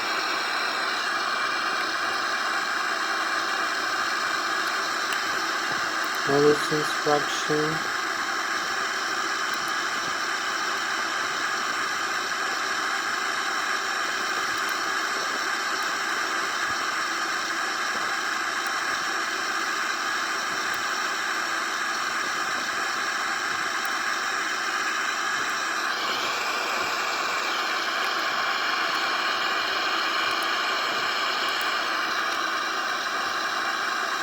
So here we're going to court now.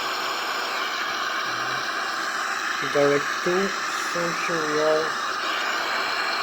Yes.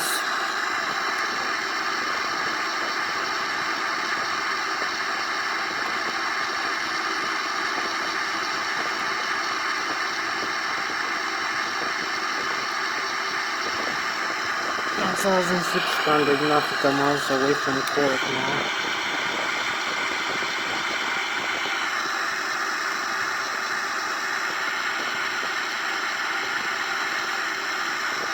So I'm gonna be there less than maybe 2 hours for dessert.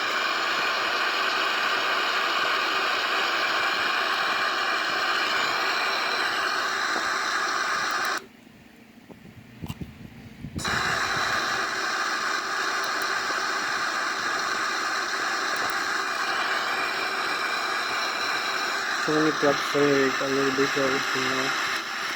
It has to be there on time.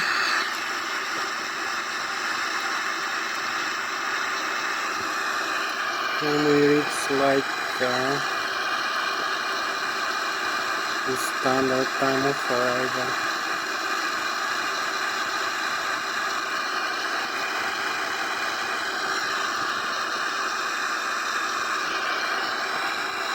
So we have one more aircraft in front of us. Here we go.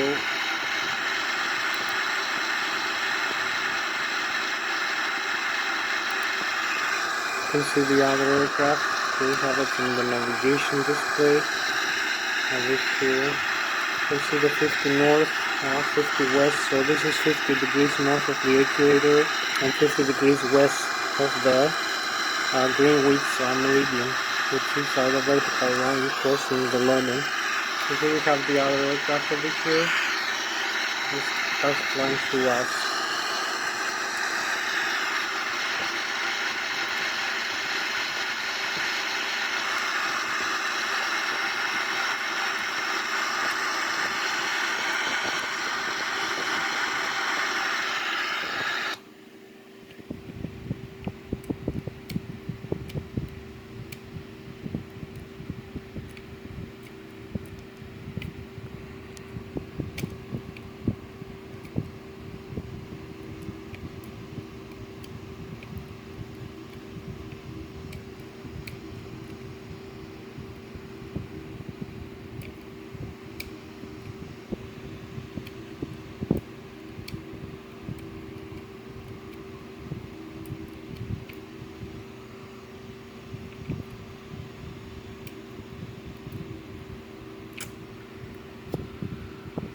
So this is a beautiful view over here. The Airbus A340, 3X. We got less than 2 hours for our destination with the simulation flight. Because I increased the simulation rate. We are just 1,534 nautical miles per hour. I have it in 2 times 2 times 4 sometime. So because I have no time to finish that normal. I have no video. I have video for 5 hours and I need to go somewhere in 2 hours. So I need to complete this faster. So I need to complete this in 1.5 hours. So we are 2.5 hours here. I'm like in 1 hour. I need simulation rate of times 4. The normal speed. So this is gonna be like we fly with the Concorde and even faster.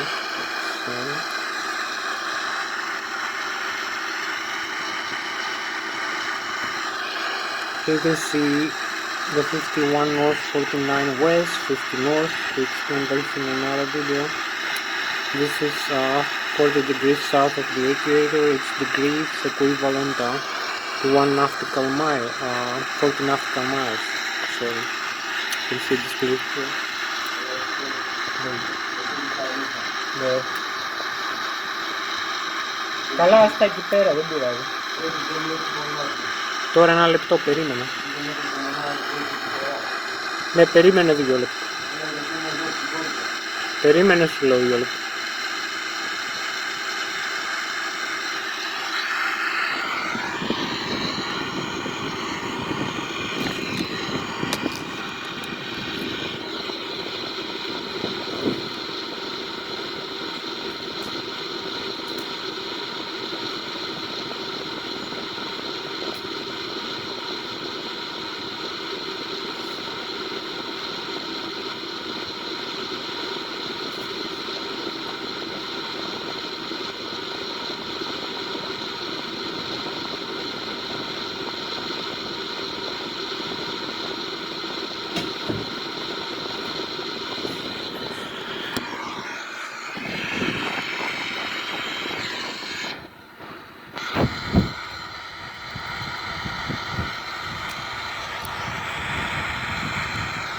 So here we are for 51 north, 47 west. 51 north is 51 degrees north of the equator, obviously, and 47 degrees west of London, United Kingdom, Greenwich Meridian. The next one point is 40 nautical miles, 1 degree equivalency. So we have 51 north and 46 degrees west of the London. So here we go back to Europe, back to civilization. So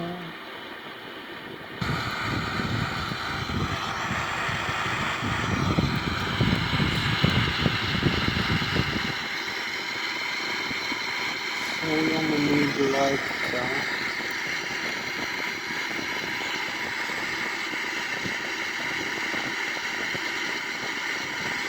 1 hour 30 minutes.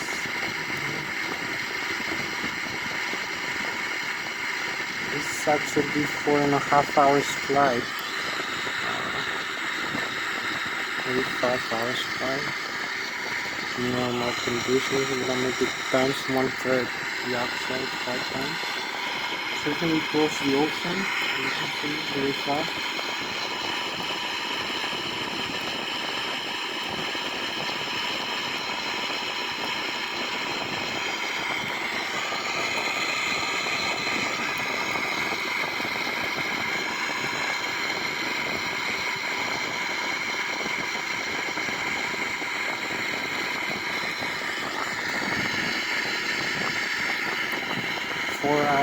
Simulator. It's gonna be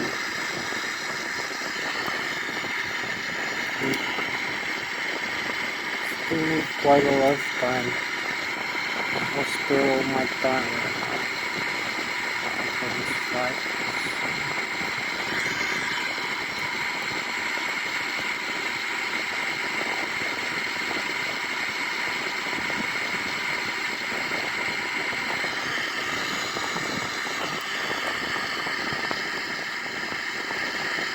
We need 1 hour actually for this, so we're gonna make it very fast.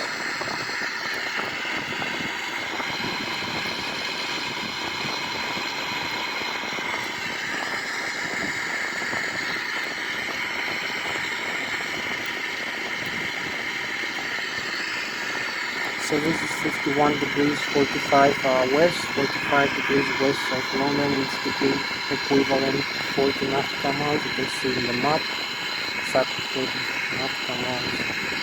And you can see the angles at the equal to this it's like nautical miles, and all the way to the London is times 45 is 1,800 nautical miles. So we are 1,800. And we go 1,760 nautical miles away from London. So for each time we pass 1 degree, we pass 40 nautical miles over here.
So you can see we are 1,281.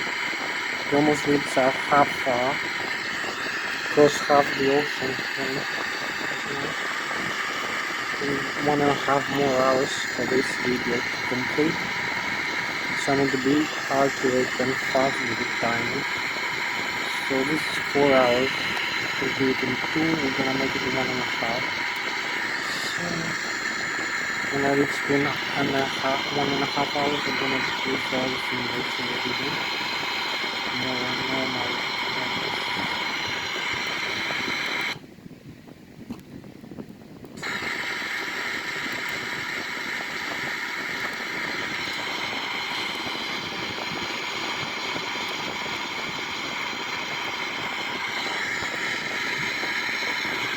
1,255. We need exactly 2 hours for this flight. Well, enough time for 2 hours, so we aren't gonna make it again.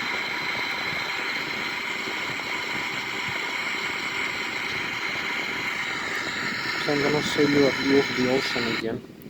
This is almost the middle. We're like, hella. Να σου φέρω τίποτα απ' έξω. Πας για δουλειά. Καλά θα έρθω πάνω κάτσω εδώ στο πάρκο. Καλά τα λέμε. So this is 1,200 nautical miles away.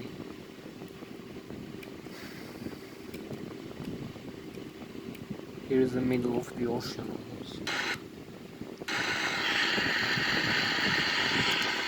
1,230 feet. I need 2 hours.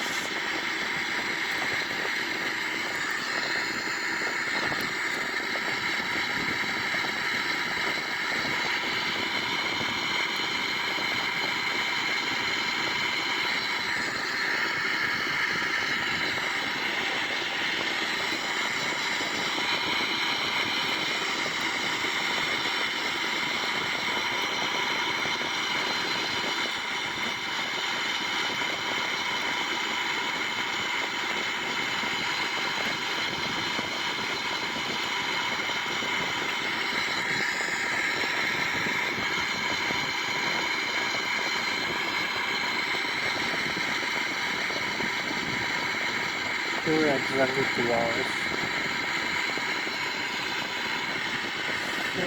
Maybe faster than that in 2 hours.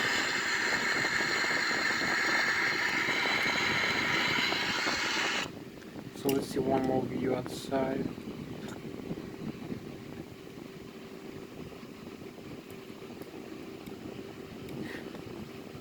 Hopefully we're gonna make it 2 hours, maybe more than that.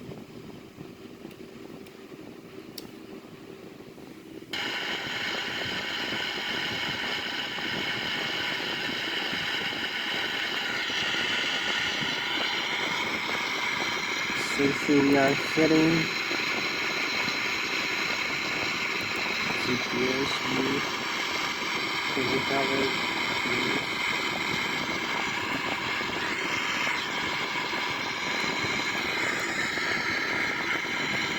As you can see, the fuel on board is 43,800. You can see the cabin, the bleed air I was telling you before. You can see the temperature saturated air temperature minus 42 degrees outside, quite cold. The cabin pressurization system, normal as it was before. So here we have normal. Electrical alternate current I was telling you before. We have it all normal. Electric direct current normal. The engines normal. The hydraulic system, the pumps, the valves, and the electrical standby and food level is normal. And the PSI 3000 PSI. Green, blue and yellow system as you can see from its engine. Normal. So fuel, we got 43,000. It's enough for reduce consumption fuel flow 2,400 like 4,800 and 1,600 kilograms per hour for all four engines.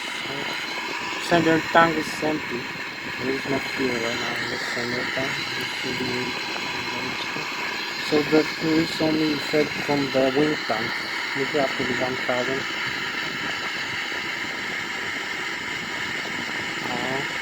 It's about more than 4.5, maybe 5 hours of flight, so it's enough for this flight.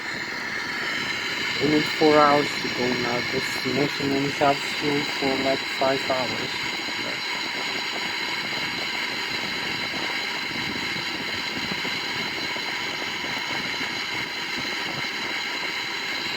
Maybe 4.5 hours, so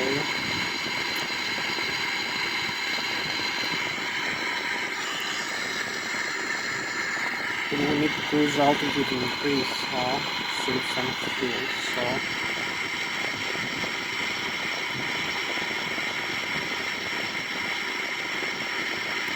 but it's okay, we're gonna make it.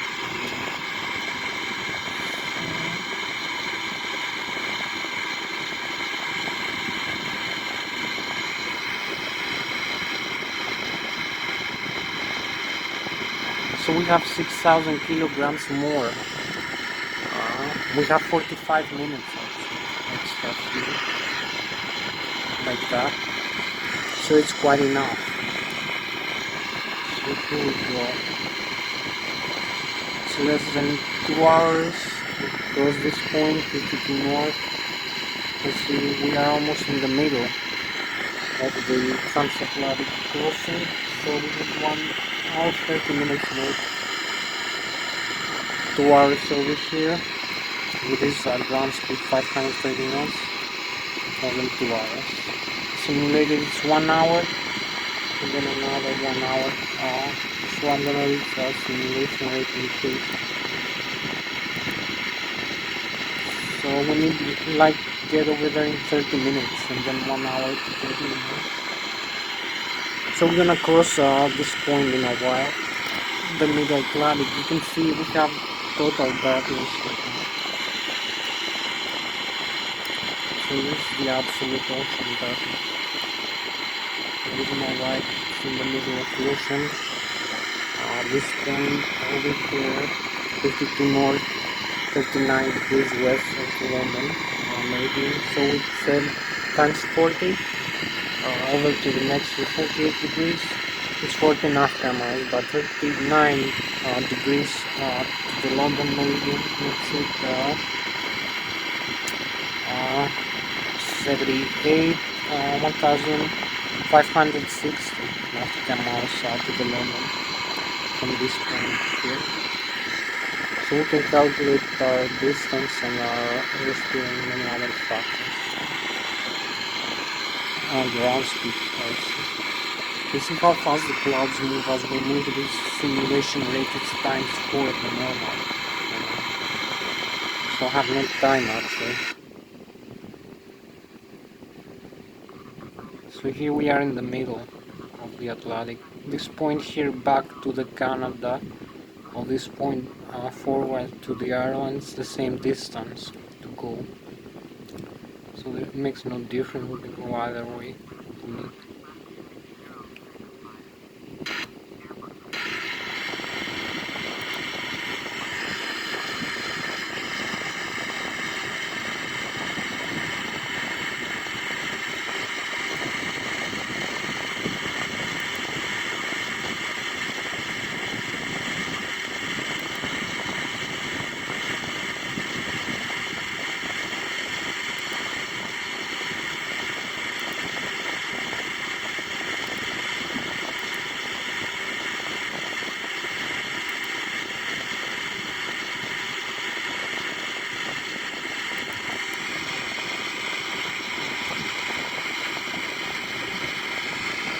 So here we are, 3.5 more hours in real flight. I'm gonna make it in 1 hour, 45 minutes. So if we go like that. Here we are in the middle of the ocean.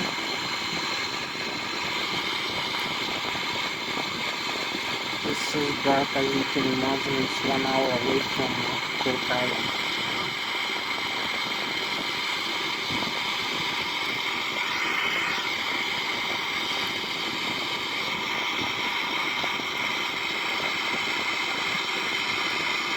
So here we are, 29,000 feet above the ocean, climbing to Mach 0.86, 513 nautical miles ground speed per hour. So this is more than 1,000 kilometers approximately per hour. Mach 0.86, so 345 knots, which is the maximum speed limit here on this aircraft. This is the altitude. This is the modes arm from the autothrust and the autopilot. We have the lateral nav and the vertical altitude navigation. We have autopilot 1 flight director 2 and autothrust and wide. Autothrust is active, so autopilot 1 is active over here. You can see the altitude set here. There is no vertical speed level change right now. I don't know. You can change now here. Autopilot 2, the autothrust. We have the expedite. We have the metric altitude push to level off and the approach mode. If we have the heading, you can set it manually or managed by the flight management computer. We have set manually. So here we go. We are 52 north, 36 degrees. We're going to the north, 53 north, 36 degrees west. So 36 is 1,460 nautical miles, because it's degree, as we said, it's 40 nautical miles away here for this hour. So the angle subtended oversail from the North Pole down to here. The North Pole is 37.5 degrees right here. And the aviator is 52.5 degrees. So you can make the calculation. So we are 1,400 from this arc subtended. The next one arc is 1,400. 35 degrees times 40, 6 degrees. So we get closer and closer into the London. We are 1,000.7 nautical miles away, as you can see. We're getting closer. We almost reached the middle of the Atlantic right here. We need like 2 more hours to go. Maybe less, no, maybe 3.5 hours, 1 hour 45 minutes. So we're gonna be there by 7. We keep proceeding here in the middle of the Atlantic. Gonna close this point in a while. You see the deep galaxies over here above us. So, see where we're flying into. I can see the ocean.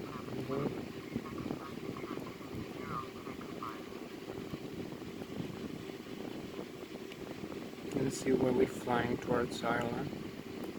Right now. We are 29,000 feet above the sea level, flying with Mach 0.86 or about 1,000 kilometers per hour. So this way back to Canada is about 900 nautical miles. This way to Ireland is about 900 nautical miles. About 1,700 kilometers to go in either way, Canada and Ireland. So here we proceed.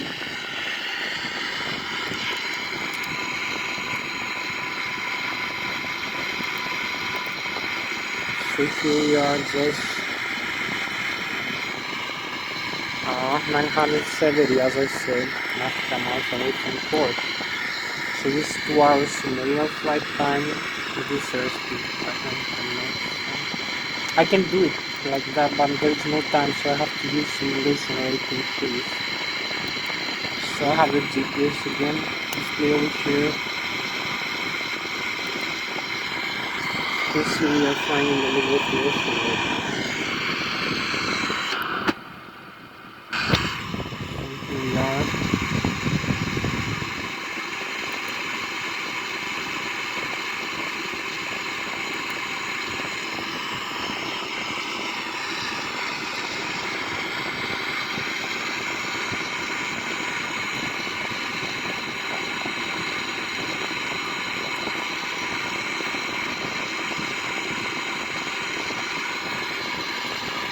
So here we are just crossing this point 53 north, 34 west. So here we go for the next point, like I said. This is the point these are subtends this line, the next one, it's degree 40 nautical miles. So we go over to the London meridian from west to east. So I hope you like this transoceanic flight.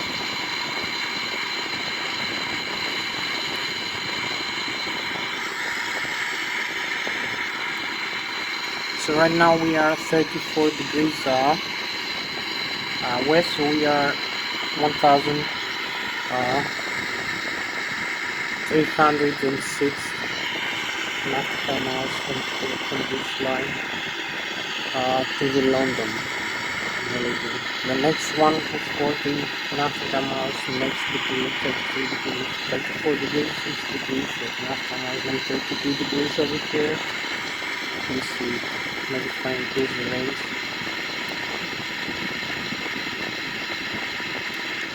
A little bit. You can see. We get closer to this heading.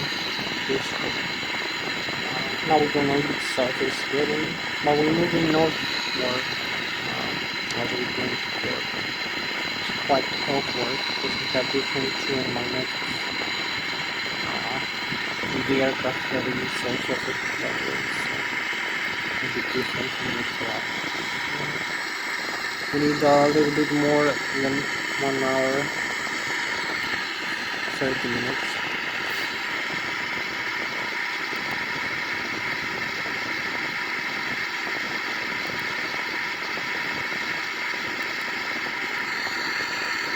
One hour, 40 minutes maybe, hopefully. I'm gonna make it a little bit faster.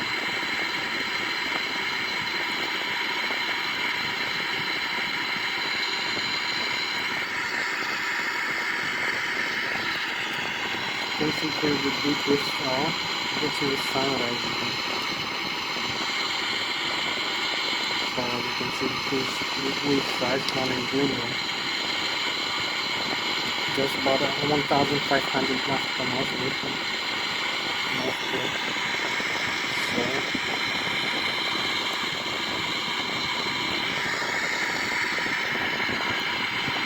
get closer and closer. 53 north, 32 degrees, 1 degree closer to the London, maybe, as you can see.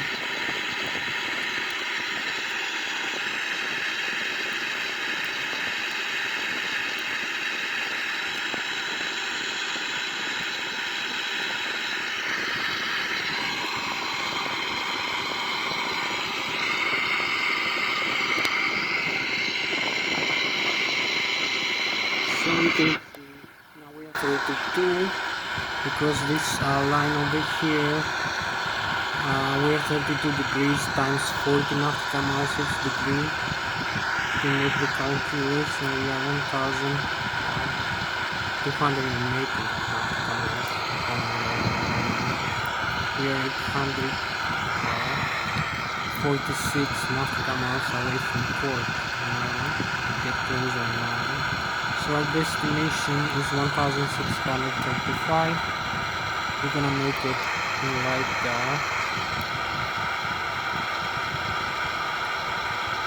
3.5 hours, maybe 45, yeah. That's how much we need.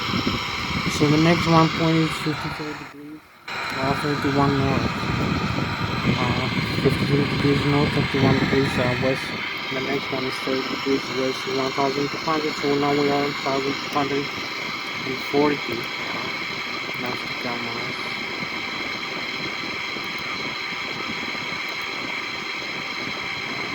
From London, maybe. So you can see we get closer and closer to London. The United Kingdom. So here we go.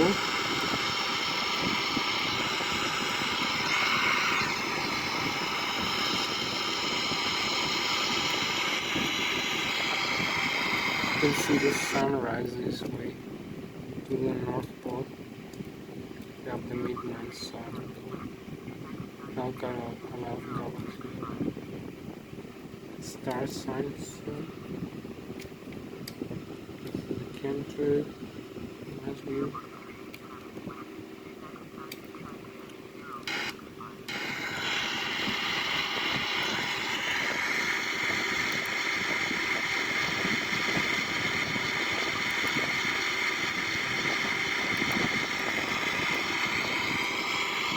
So the next point is 1,200 nautical miles away from the northern this side. The next one is 39 degrees west, 53 degrees north. So you can see the arcs in the distance. There we are. So we're gonna make it a bit faster. In 1 hour, maybe 30 minutes to go.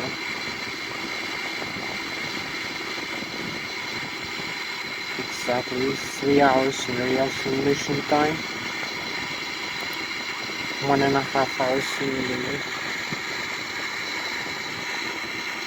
June Sun Week and Kodak Sun Week over here. So we are Kodak Sun Week Center. The Sun Week is in Ireland. We're very close. We are 775 nautical miles closer into Ireland right now. So here we go.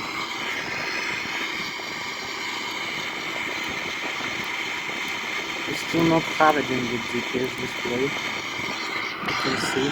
You're gonna see the other one on the right. Still have the darkness of the ocean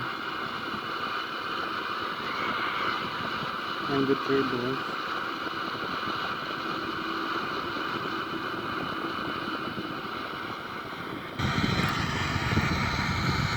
So here we go. Next waypoint is 53 degrees north, 39 degrees west of the London. The next one is 38 degrees west of the London. The next one is 37 degrees west. So you can calculate with the 9 degrees is 1,200 minus 40, 1,160 nautical miles. The next one is 1,120 nautical miles. 38 degrees times 40. So the next one is 1,080 nautical miles, which is 7 degrees times 40 from the London meridian. So now we are 730 nautical miles away from Cork. hopefully we're gonna make it in like this is 3 hours real flight time. We're gonna make it maybe 1.5 hours, maybe less.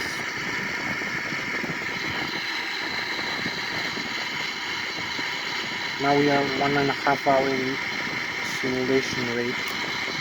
This simulation rate, so you can see close the darkness of the ocean.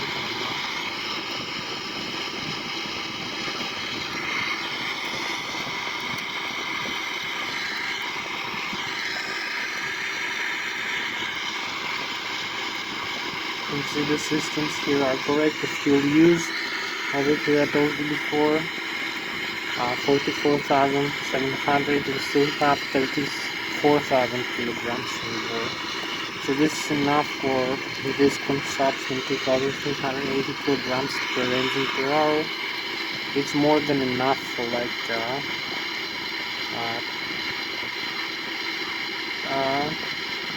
95 for 3.5 hours more. We're gonna land in 3 hours. We're gonna land in less than 3 hours actually.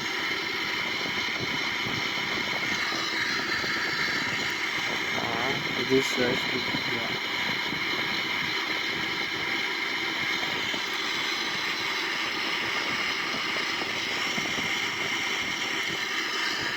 It's still 668 nautical miles away from port.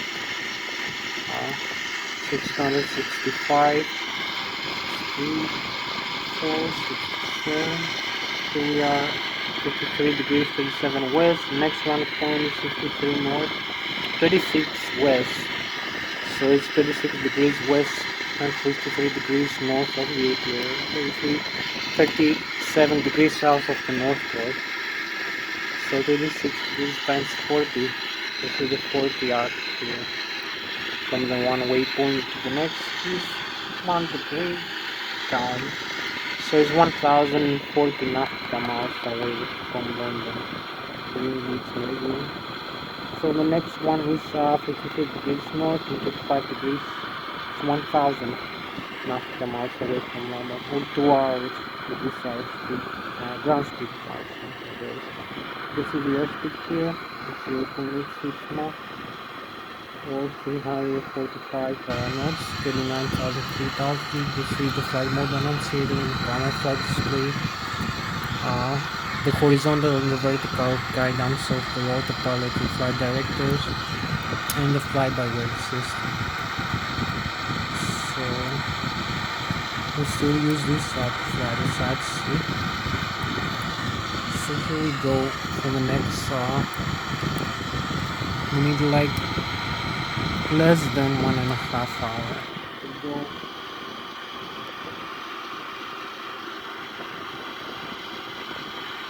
So I'm gonna increase this a little bit more.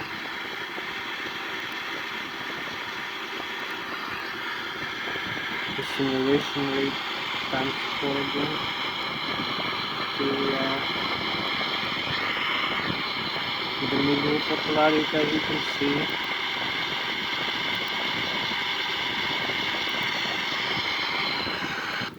You can see we're still flying the ocean over here.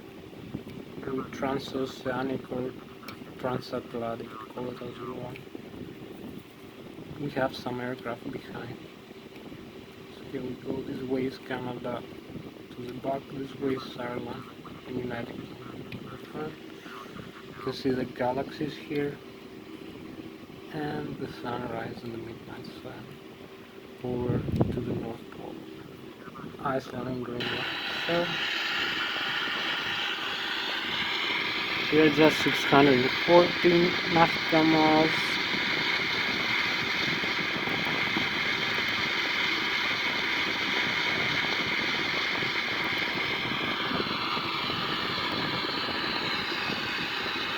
Hour, 30 minutes more for the simulation.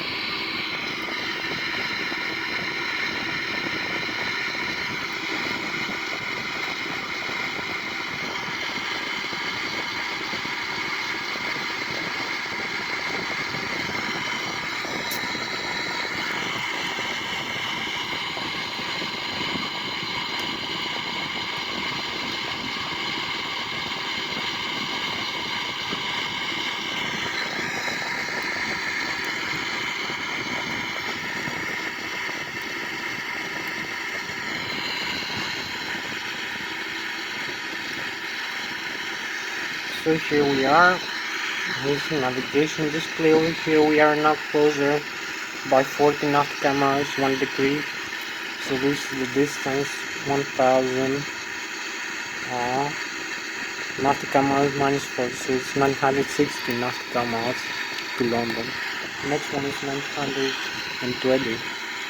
So we are 53 degrees north, 34 degrees west over here this point, or 960 nautical miles from London. The next one is 920, and the next one is 808.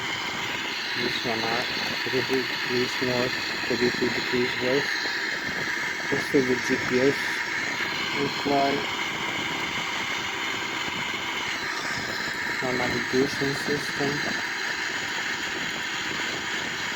We are 551 nautical miles away from Port Island. We have to make it in 1 hour, hopefully.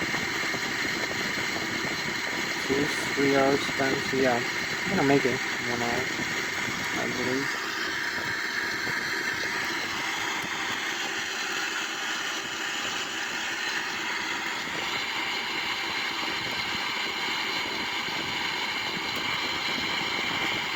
It's lovely across the ocean.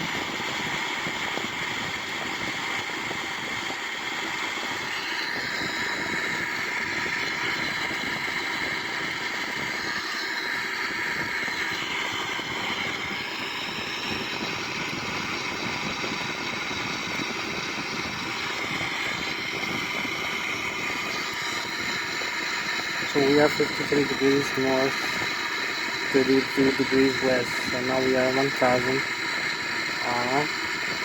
So we are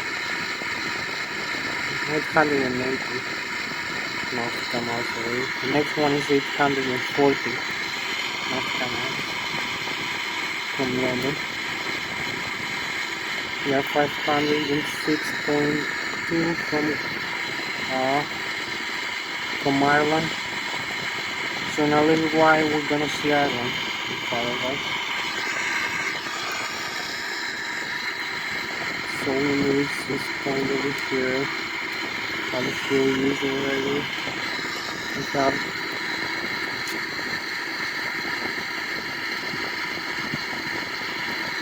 the blade system, the pressurization here of the cabin, you can see.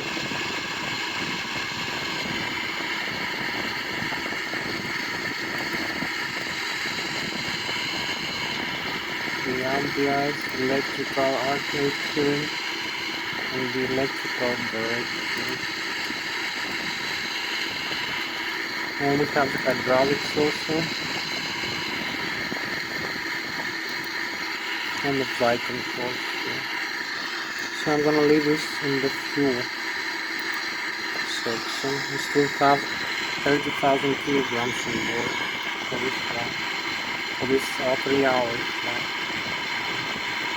2.5 hours. So I need 1 hour 15 minutes. 1 hour 5 minutes.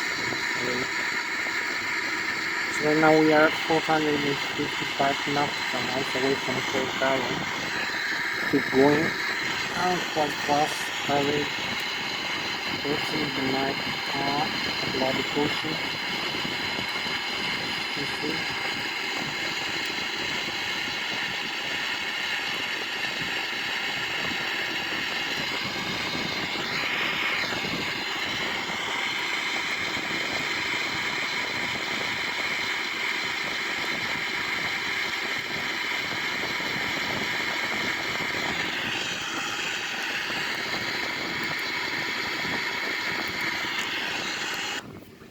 So here we have a beautiful display over here in the sky with the galaxy.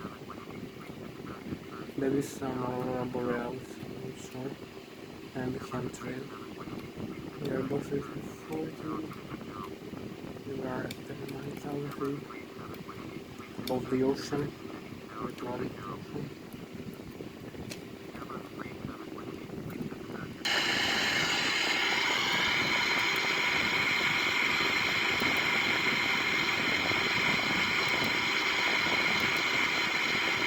So here we have Ireland now in front of us. So we need like 1 hour actually. 1 hour, maybe 10 minutes, 20 minutes. So we have Ireland in front of us with the GPS.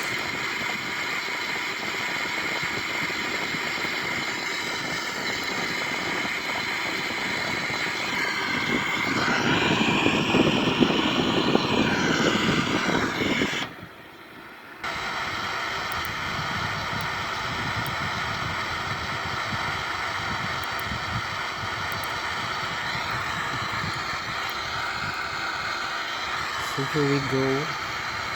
You can see this point we are 18 degrees, 19 degrees west. We passed the 20 degrees, which was 800 nautical miles. This one is times 40. It's 760. The next one 720 nautical miles, 53 north, 80 degrees west from the London meridian. The next one is 17 degrees, 53 degrees north, 17 degrees. So this one 18 degrees west times 40. This arc here subtended is 72, 720 nautical miles away. So the next one is times 17 times 40. So we are 720 nautical miles away from London right now. The next one is 660 nautical miles.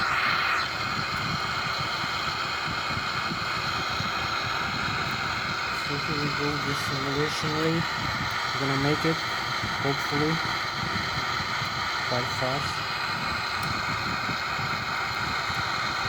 You see how much turbulence we are.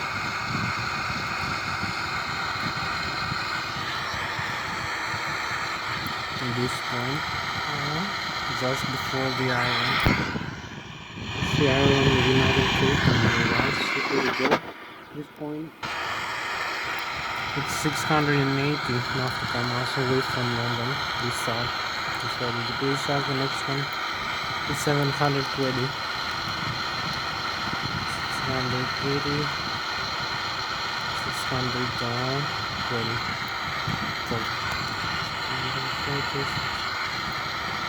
Yeah, 608. So the next one is 620 nautical miles away. This one goes subtended all the way to the London. And here we go. The next one, you can see the arc here, so right here, from the North Pole down to the equator and to the South Pole. And this way is from the west to the east as we are east now. So we are 287 nautical miles away from Cork Island. And have Ireland in a while. We need exactly 1 hour. This is good news for us. 1 hour to flight.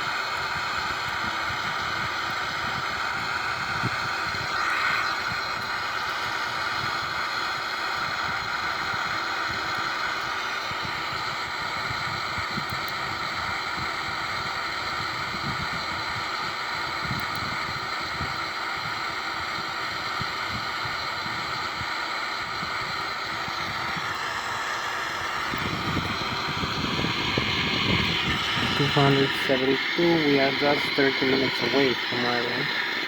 Over here with this ground speed. This air speed over here.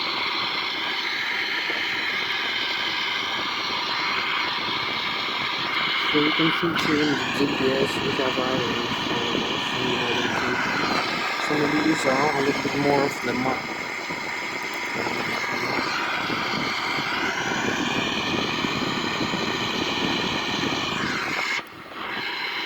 Knowledge instruction.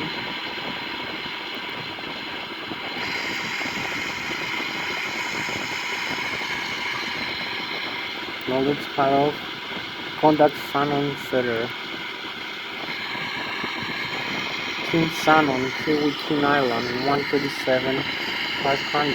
You can see Ireland in the GPS, so increase this VHF frequency.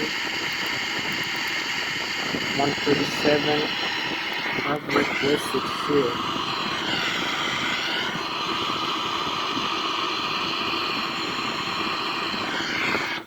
change the frequency to the sound in Ireland and contact sound instead.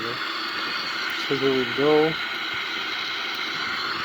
You can see now these are really, it's the next one is, this one is 14 degrees, this arc.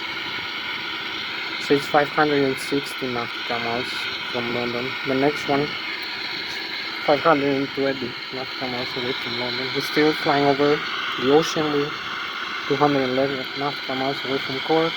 We almost reached Ireland, so we need less than 1 hour for this flight. This is good news. So we use the normal simulation rate.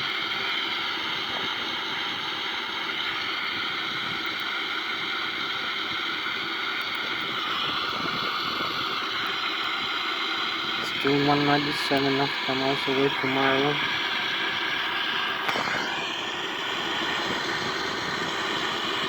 You can see the London meridian. It's 13 degrees. We are 13 degrees to the west.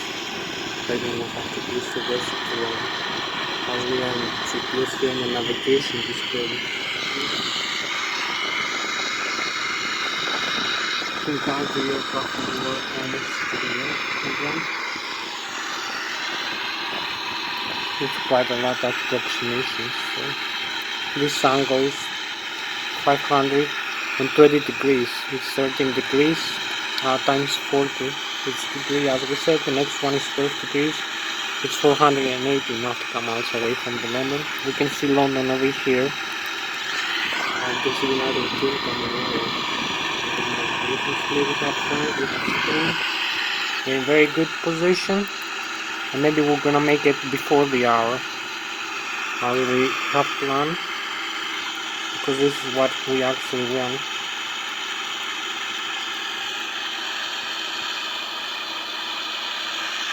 We have not much time for this flight. So we are 151 nautical miles away from Cork, still flying over the ocean as we have planned.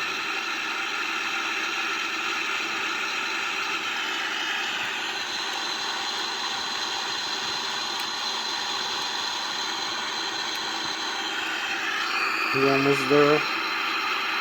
Almost reached the coast of Ireland.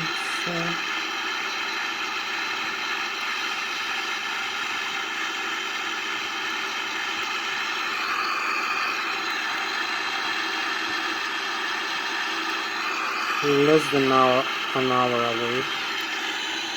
This rate. So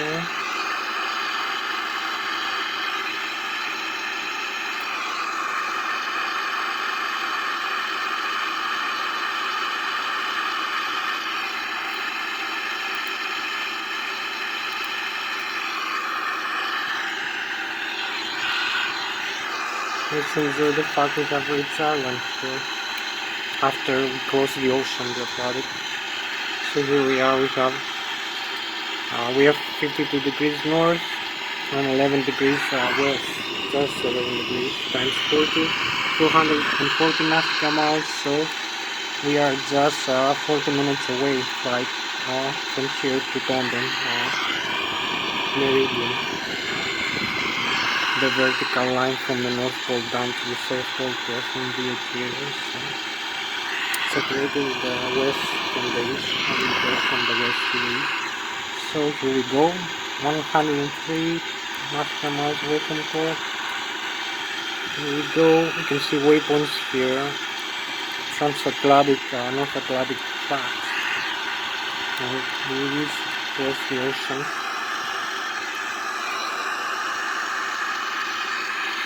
Here we are. This is the Airbus A340 313X. You can see an outside view as we reach the point where it's the end of the ocean, of the Atlantic, in this transatlantic route, North Atlantic track.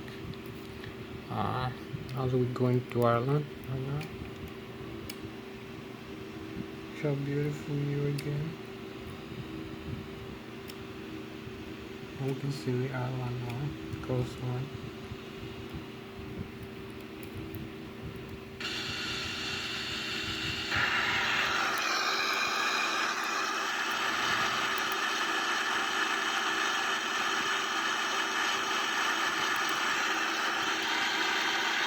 So we have GPS display, the Ireland, the United Kingdom.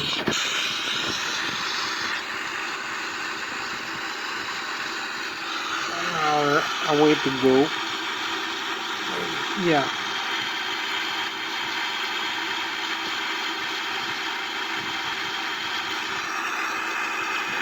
1 hour away to go.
So you will cross the island.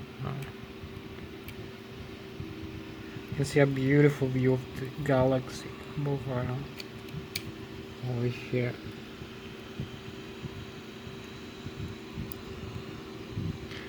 Very clear view of the star sign.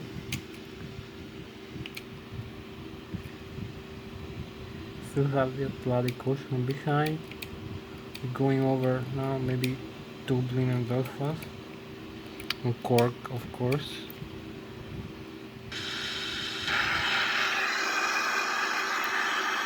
We are only 41 nautical miles away from Cork.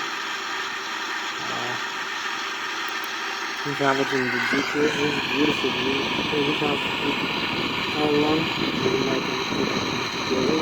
So it's Ireland, Northern Ireland, Scotland, England, and Wales.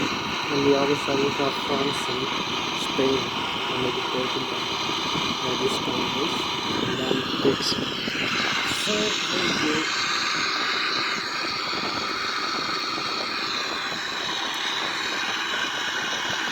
$31, $30.7.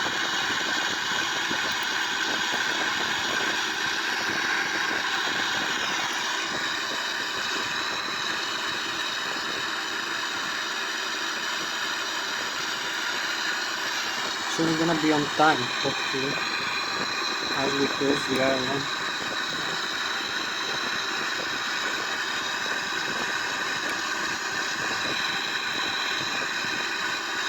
We have contact sun and settle. You can see the point here with just 35 nautical miles away. Right here, okay. Here, arrested. You can see our altitude to display. And the mode select over here.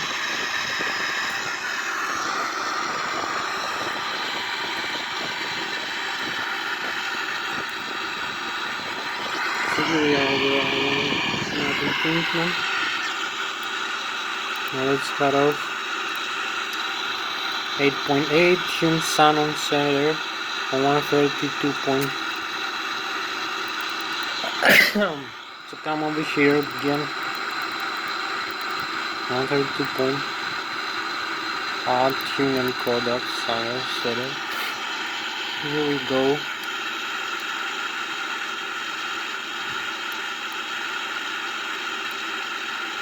Conduct sun and setter. Now we're going to Burma. We cross the Cork here, as you can see. We cross the Cork and we're going to Burma. Flying from Ireland to UK. We have complete navigation display and monitoring here, so here we go.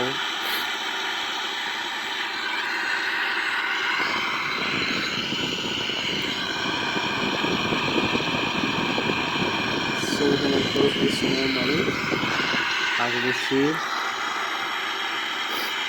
we need about less than an hour, maybe. Yeah. 45 minutes. Oh, this is beautiful. 45 maybe minutes, yeah. 776 nautical miles. This is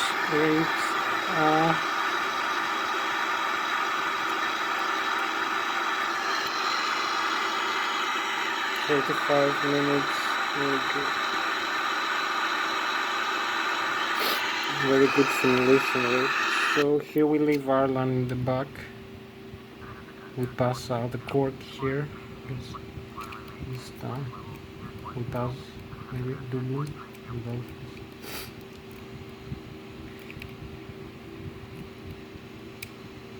We're going over the narrow between Ireland and United Kingdom now.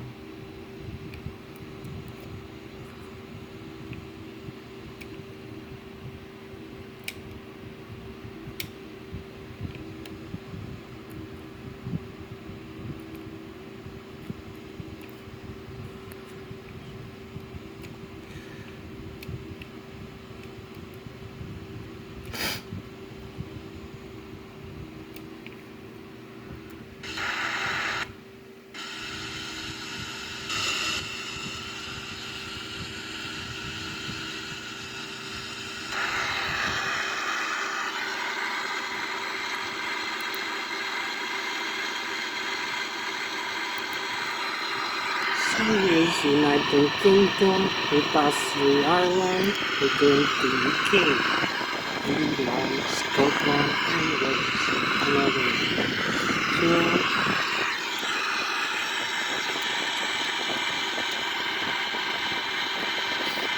We use the airport now.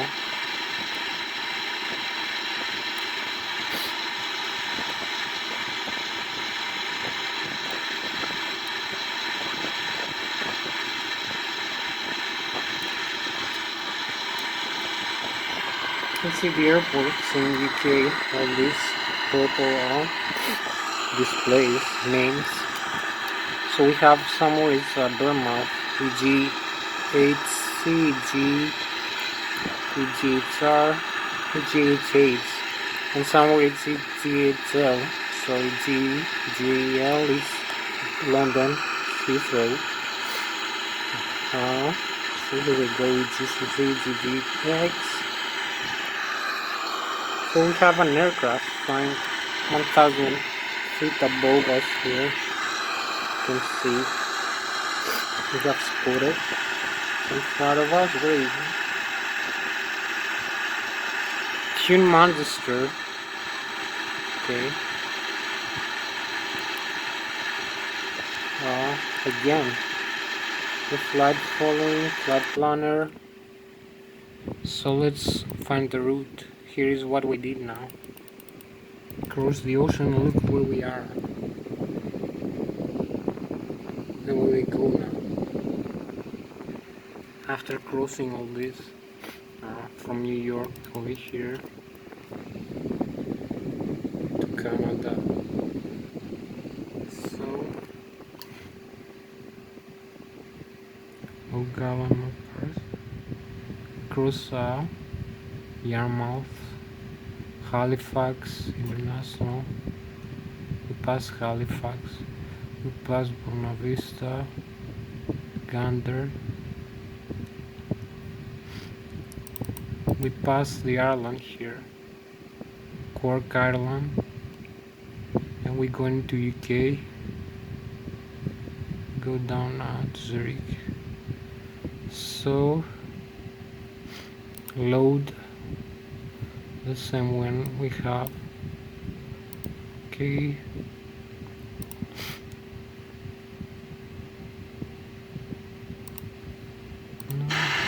Here we have request IFR clearance again, one more time. So here is UK. Here we have 1 hour to go. We're back. No, it's It's clear to to the national airport. As far as we should do.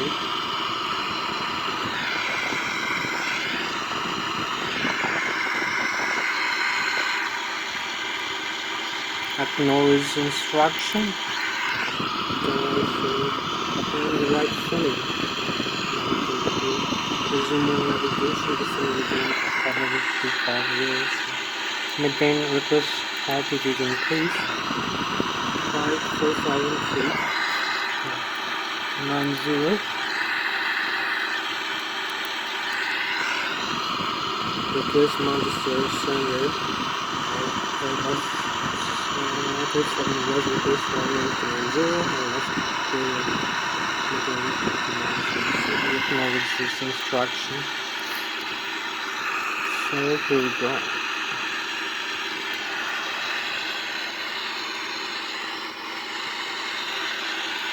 Here we have it. 1 more hour to go, maybe. It's 30 minutes actually, plus 15 minutes maybe. Yeah. Here we cross UK.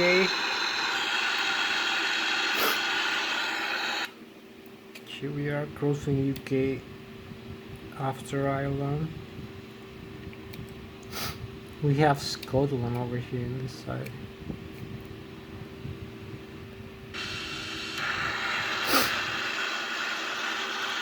So let's go again.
So here we are 137 nautical miles away from Burma, 135. So you can see the display here, the primary flight display.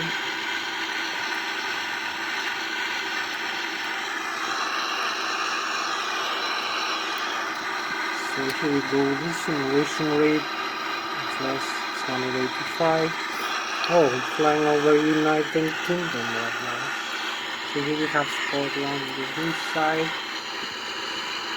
and we have England on this side, and the Wales on this side. So here is Scotland on this side over here.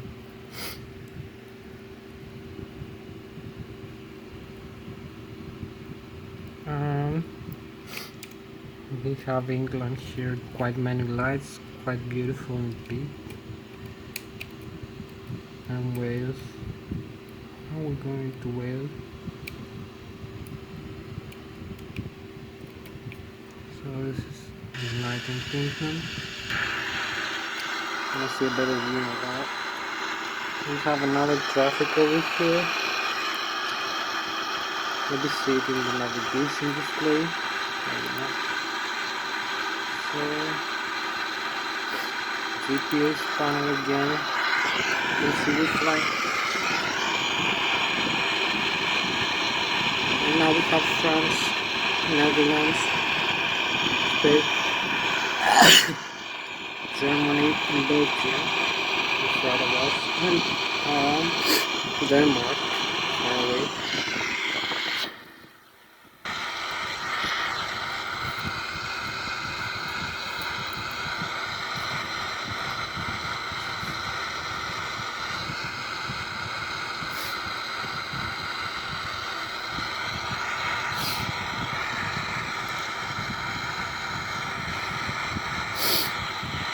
And here we have a Boeing flying in front of us. You can see the Boeing and the altitude is flying. And 7 we can make out.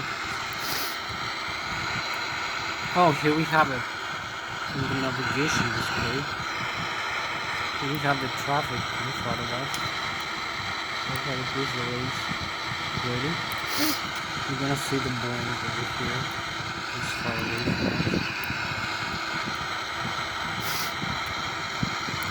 Oh, you can see with yellow over here. Same altitude actually. +0. And we have another one is +1003. You can see the range. The one is 20 nautical miles away, the other is 5, 7 nautical miles away.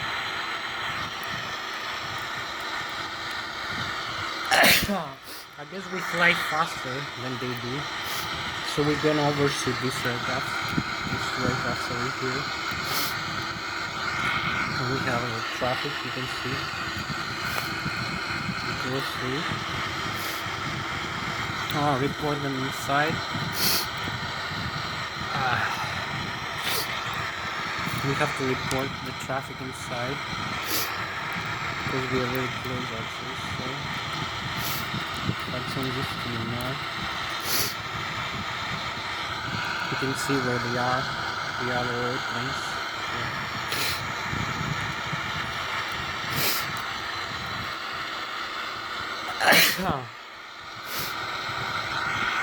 So here we are, United Kingdom, besides the other airplanes. I have to show you this view.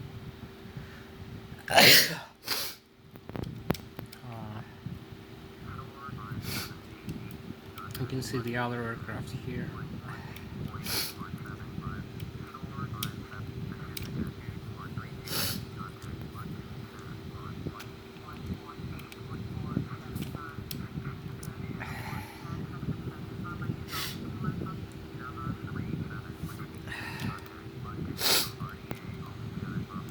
Nice view from the UK, the other aircraft.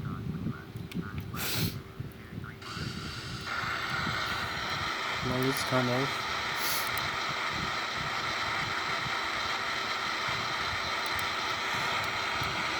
in London Center now. Conduct level 7.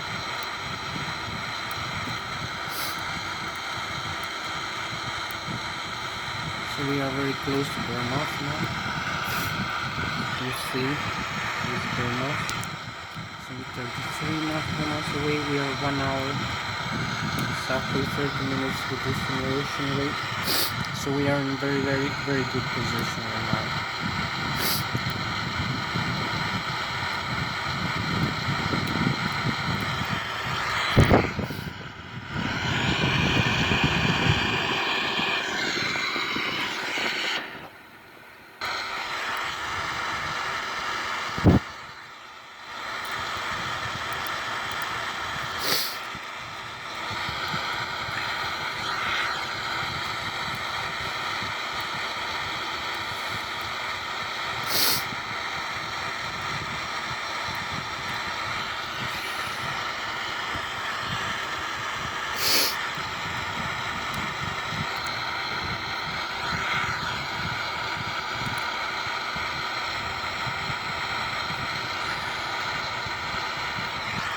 So here it goes, it's close to Bournemouth.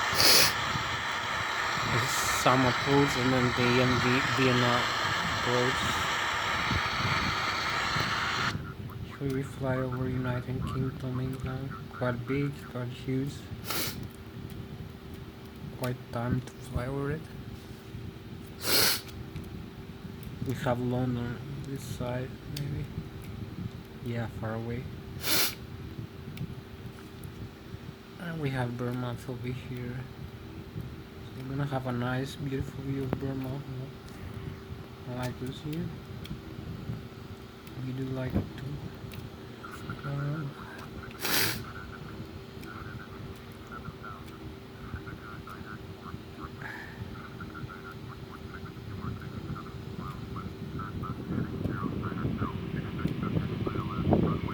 is United Kingdom with the star side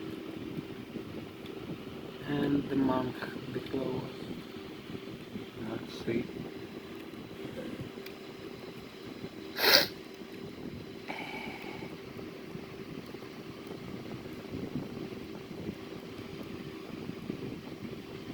So this is the coast of Burma.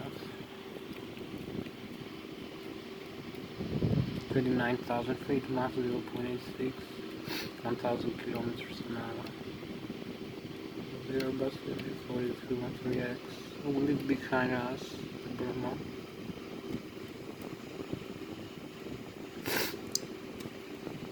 Somewhere around here. We go over to cross the Mount Sea. And London this way. We take the slow. We have other aircraft in front of us.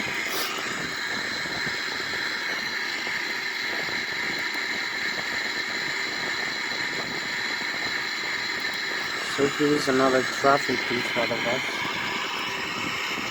And we have it here in the navigation display also. So we can see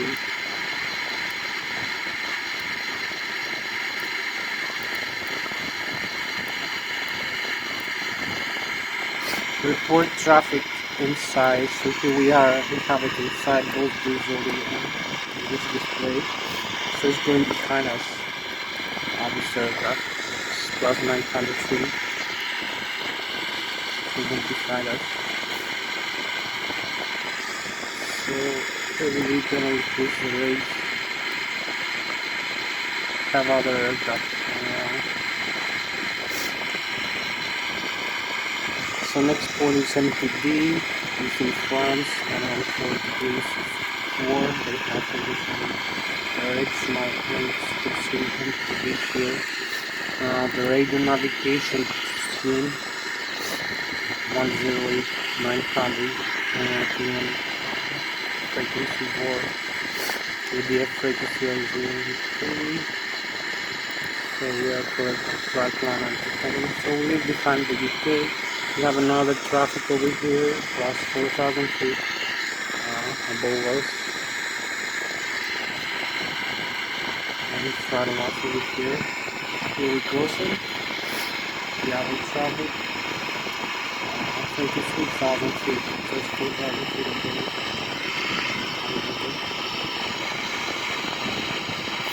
So we have it over here from the transporter. Plus 4,000 feet. So it's kind of for radar display. So we have less than 30 minutes to go to the flight.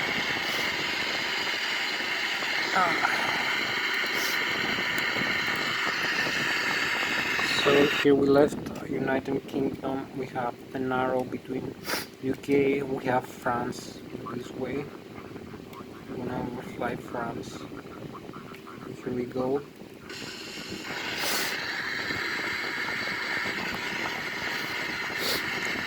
Just 1 hour to go. The time simulated is like 30 minutes.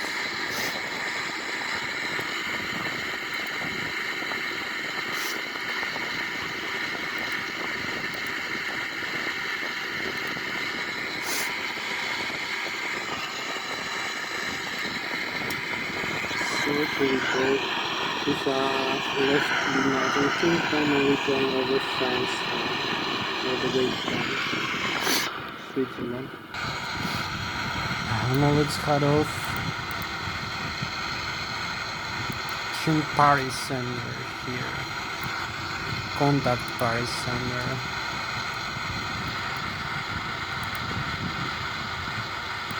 So here we are. Just closer, 88 point, no, not 2 miles closer. So we have the coast here. Almost close to Maris.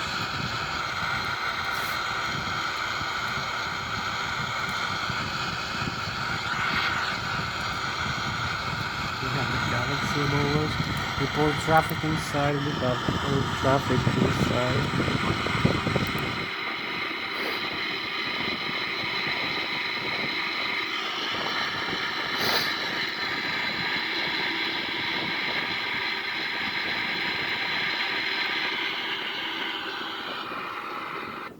You can see we have the France, we have Netherlands here, Holland, we have France here, and Paris. You can see the Paris laws. And this is Normandy, actually. Close to Normandy. Still can see UK from far away.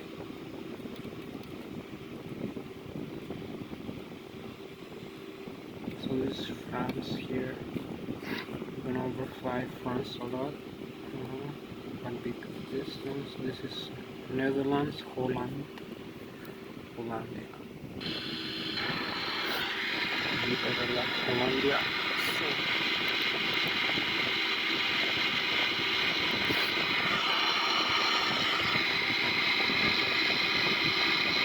just less than 1 hour, maybe 20 minutes away from the destination. So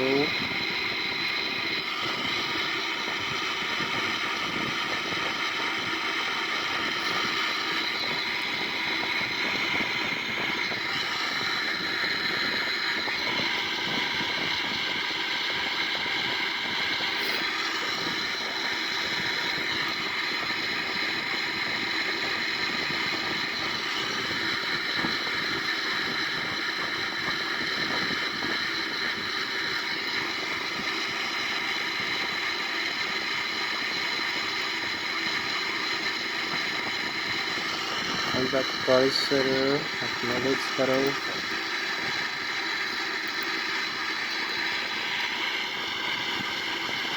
So we cross the Holland coast. From this side this is Hollandia.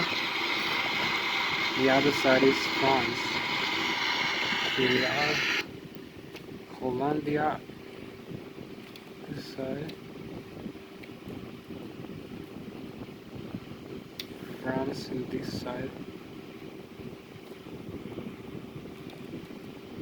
And here we have other cities, maybe Belgium and Brussels this way. So here we go, tune Paris. So go inside the cockpit again. Tune on 135 here. Tune and call that Paris sender.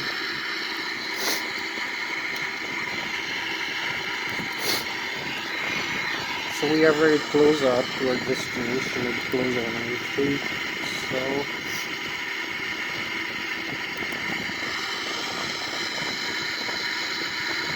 this is LFOB. We have so many France airports here. So we are.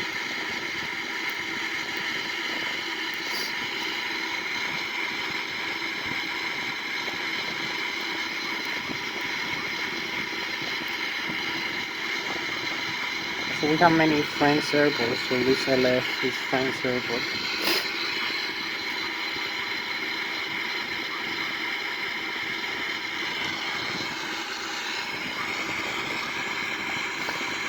And we still have like less than 1 hour, much less, maybe 30 minutes to go on this flight.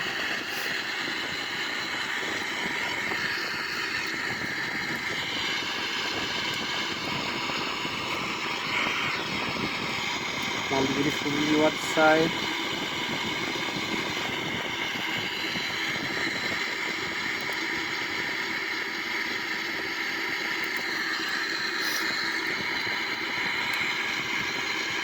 So here we are, we cross MTB.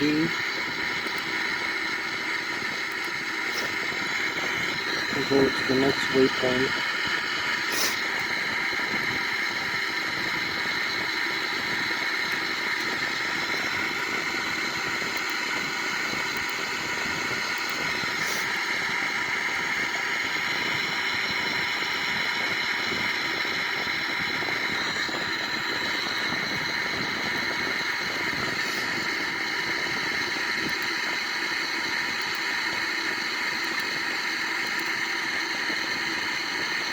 Knowledge, kind of Paris.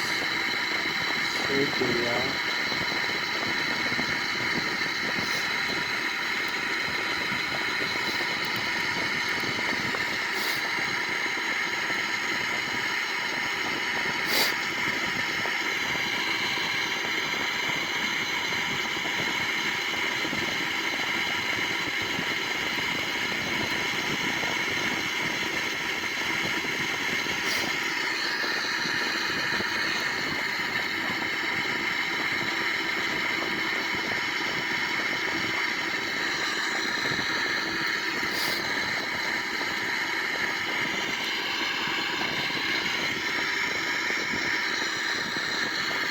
So here we are, just less than 1 hour. Turn right, heading 145, I don't know why.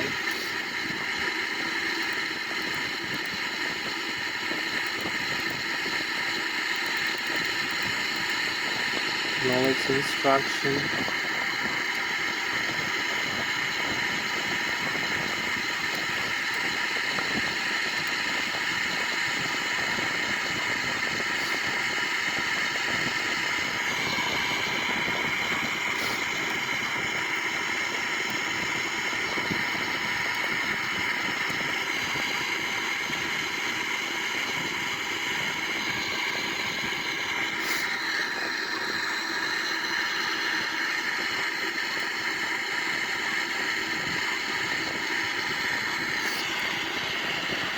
So here we are, just need another.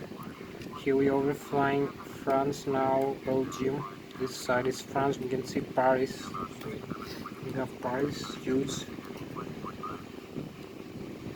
We have Belgium and Netherlands in this side and Germany in this side. We go in front, we have Switzerland in the front. So maybe this, I don't know, maybe Brussels below us. So here we go again.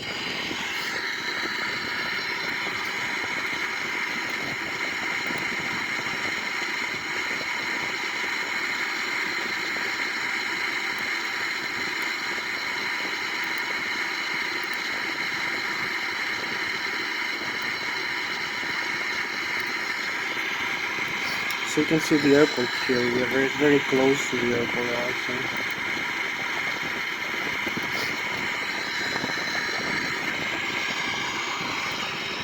Just a few miles away from me. I'm gonna start descending in a while.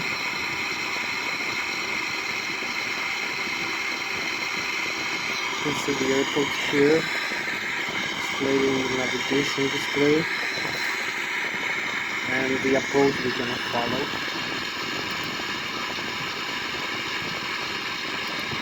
We have the GPS also displayed.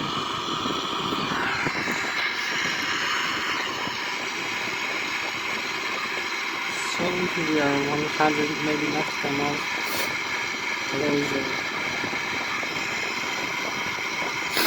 to the descent path. So here we go.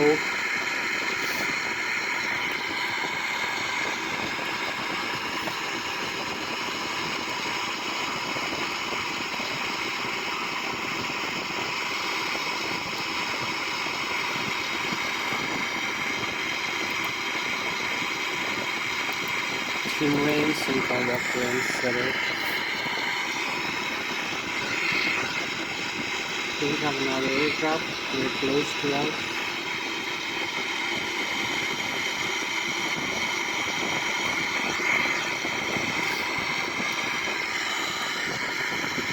So like 183 nautical miles in like 20 minutes in real flight time. 10 minutes in this simulation.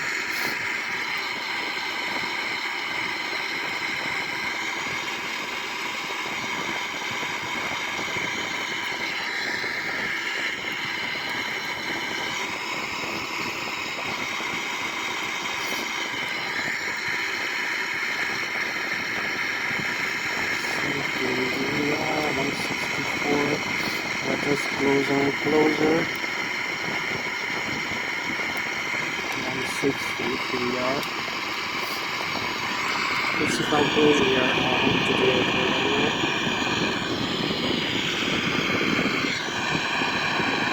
Closing in Switzerland. We have also the Mediterranean Sea.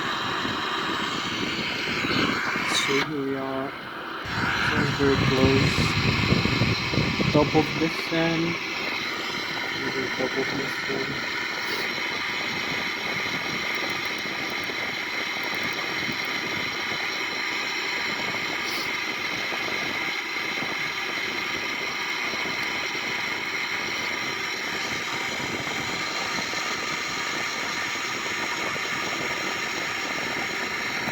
So here's the sunrise in Kabul. Beautiful sunrise.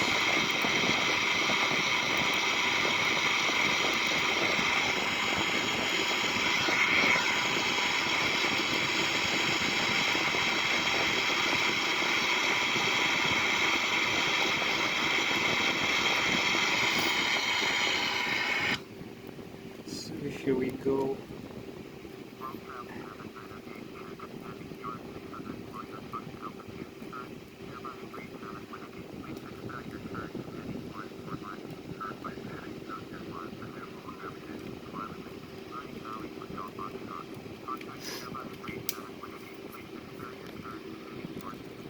So here is the Airbus A340-313X.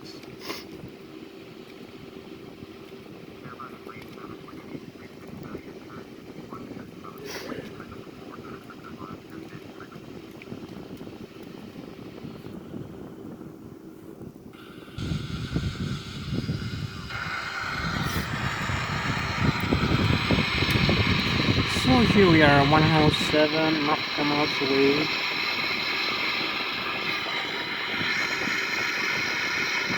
Distance 162. So we are 30 minutes, 10 minutes to the real simulation rate.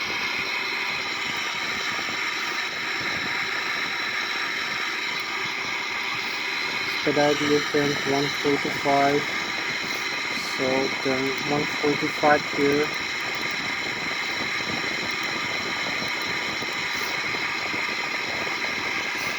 So now we turn at 145.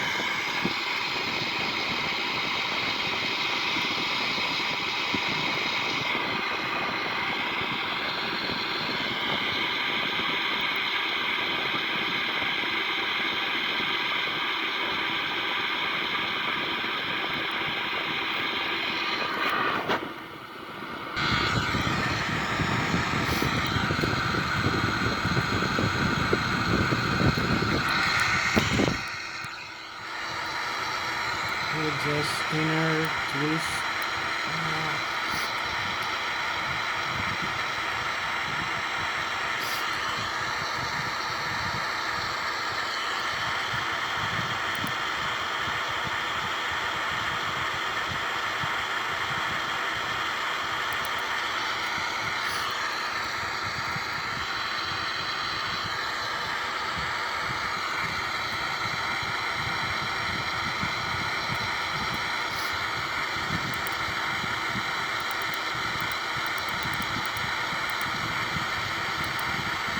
we cleared Airbus to send it with 15,000.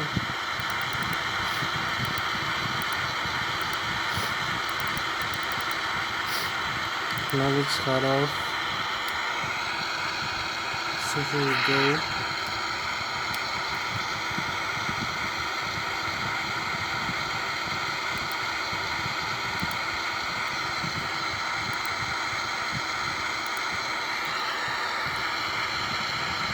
Here we go, descent. I would believe 29,000 feet here. You can see the chemtrails we have, beautiful view. The Airbus A340 313X. And a nice view of the aircraft.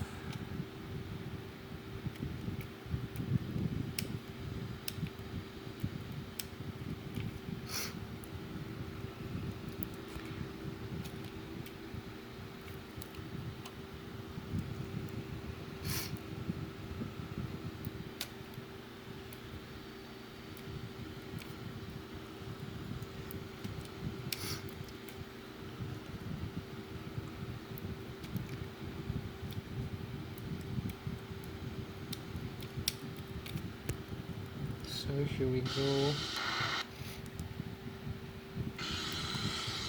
June 7, 127 product here.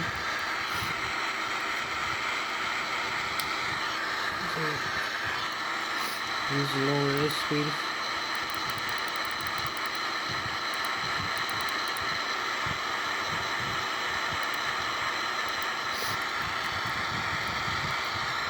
So use speed brakes. Knowledge instruction as we descend. 4,000 feet cleared.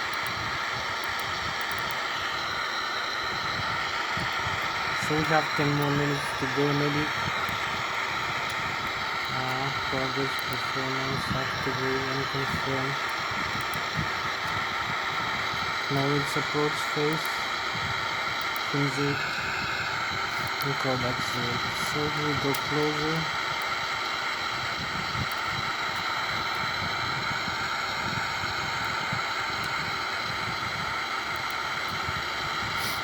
Make straight in runway 14. Having the time to show you all the systems and everything we're gonna do. Just have a nice view before the Zurich and Switzerland. Here we are.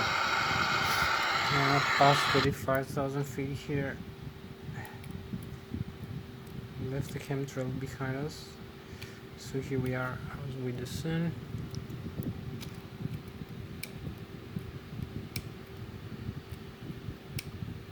Nice view of my Airbus A340 3x.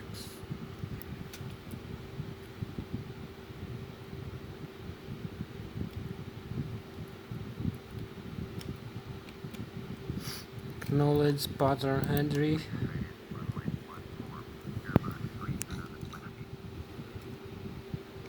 Here we have a view of Switzerland, the whole Switzerland, and this way is Germany also.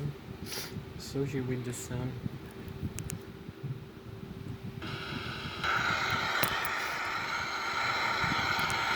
To 2,000, maybe.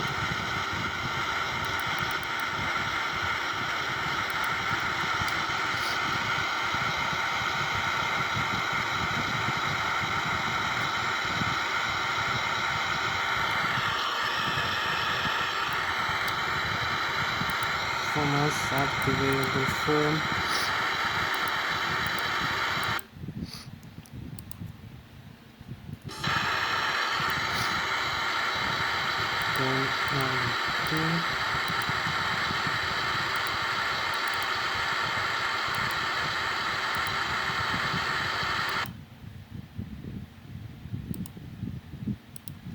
So here we go.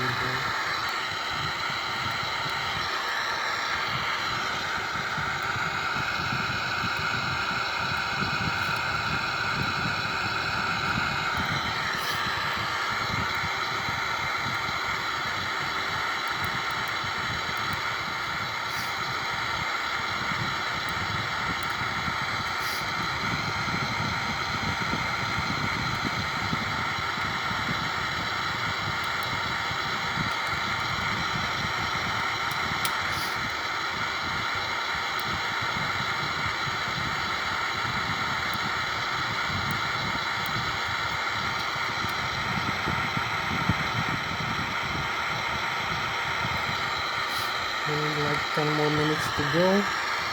We are in a very good position actually right now as we descend. Have another nice view. Keep descending to Switzerland. We have also the sky view. I cannot show you how beautiful this thing is. So here we are. This way is the airport. You can see. So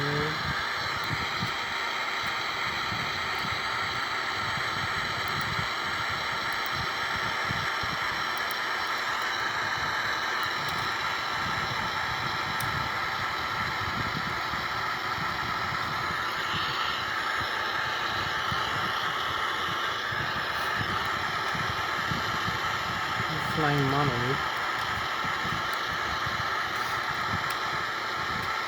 as we descend. It's no problem to me. So we pass this altitude, we're going down 4,000.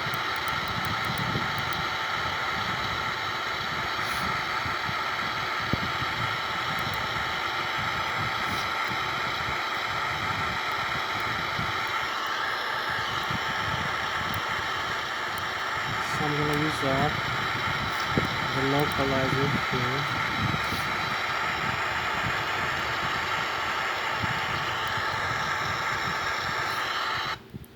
So here we pass 12,000 feet. Still have to go. As you can see,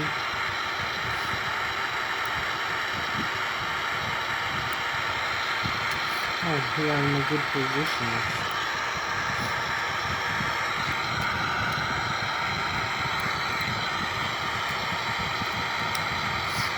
So here we have the fuel on board, the flight controls.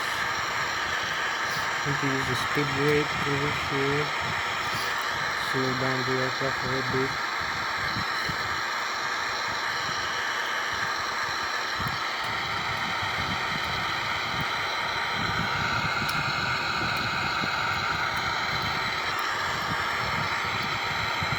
You can see the approach we're gonna make over here as we descend.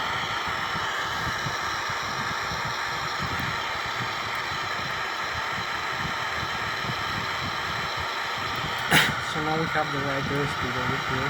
We have the river. I'm going to decrease the airspeed a little bit.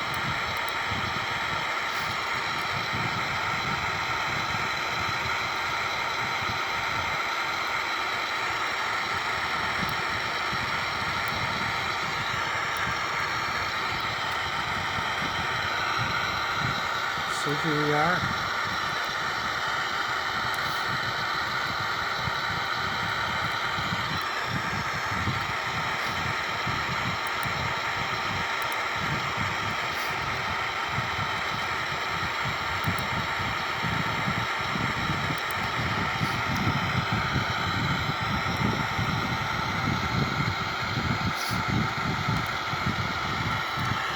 So we're gonna decrease the airspeed a little bit as we flying over close to the airport, as you can see.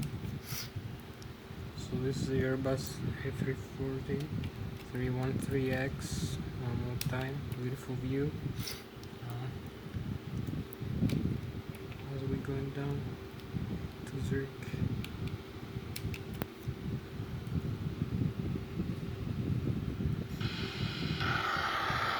You can see we are very close to the airport. So we extend the landing gear now and decrease the altitude and the airspeed as much as we can.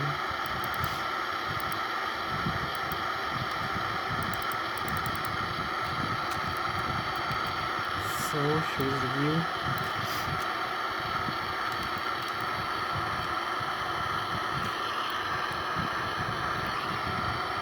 Need to descend a little bit further. We have the runway inside.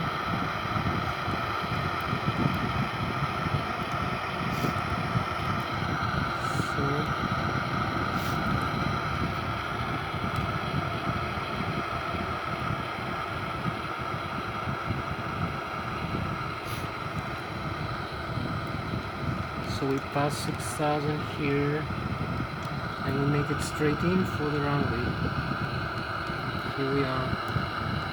Flaps full. We have the navigation here and we use the side stick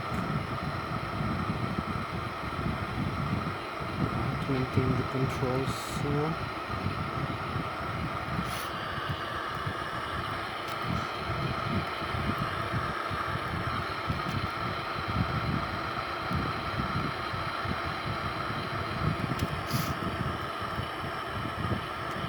So here we are, acknowledge landing.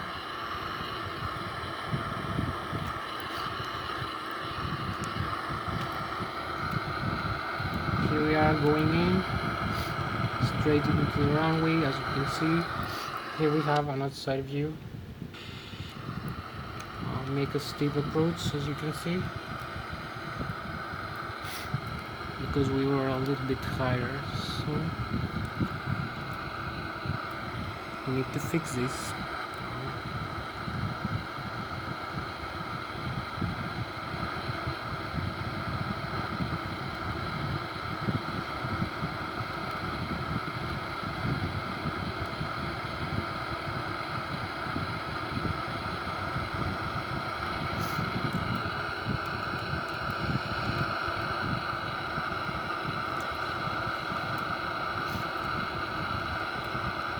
You can see where we are past this point.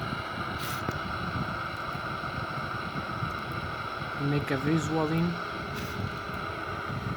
We have the ILS on, the localizer.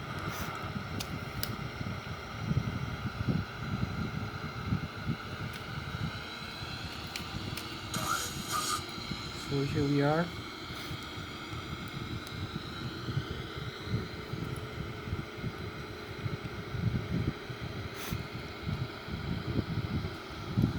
$200.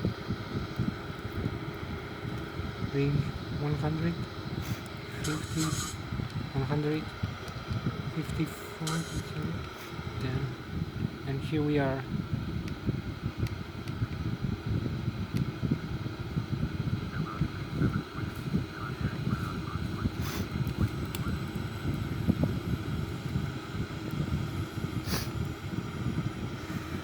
So this is it for the landing.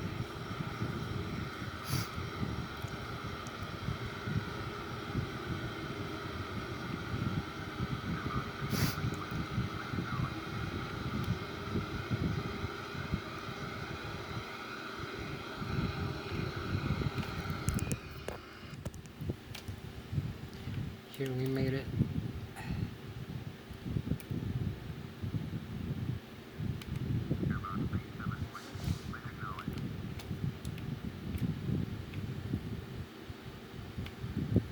So we had a crosswind landing, not quite good, so I'm gonna use that.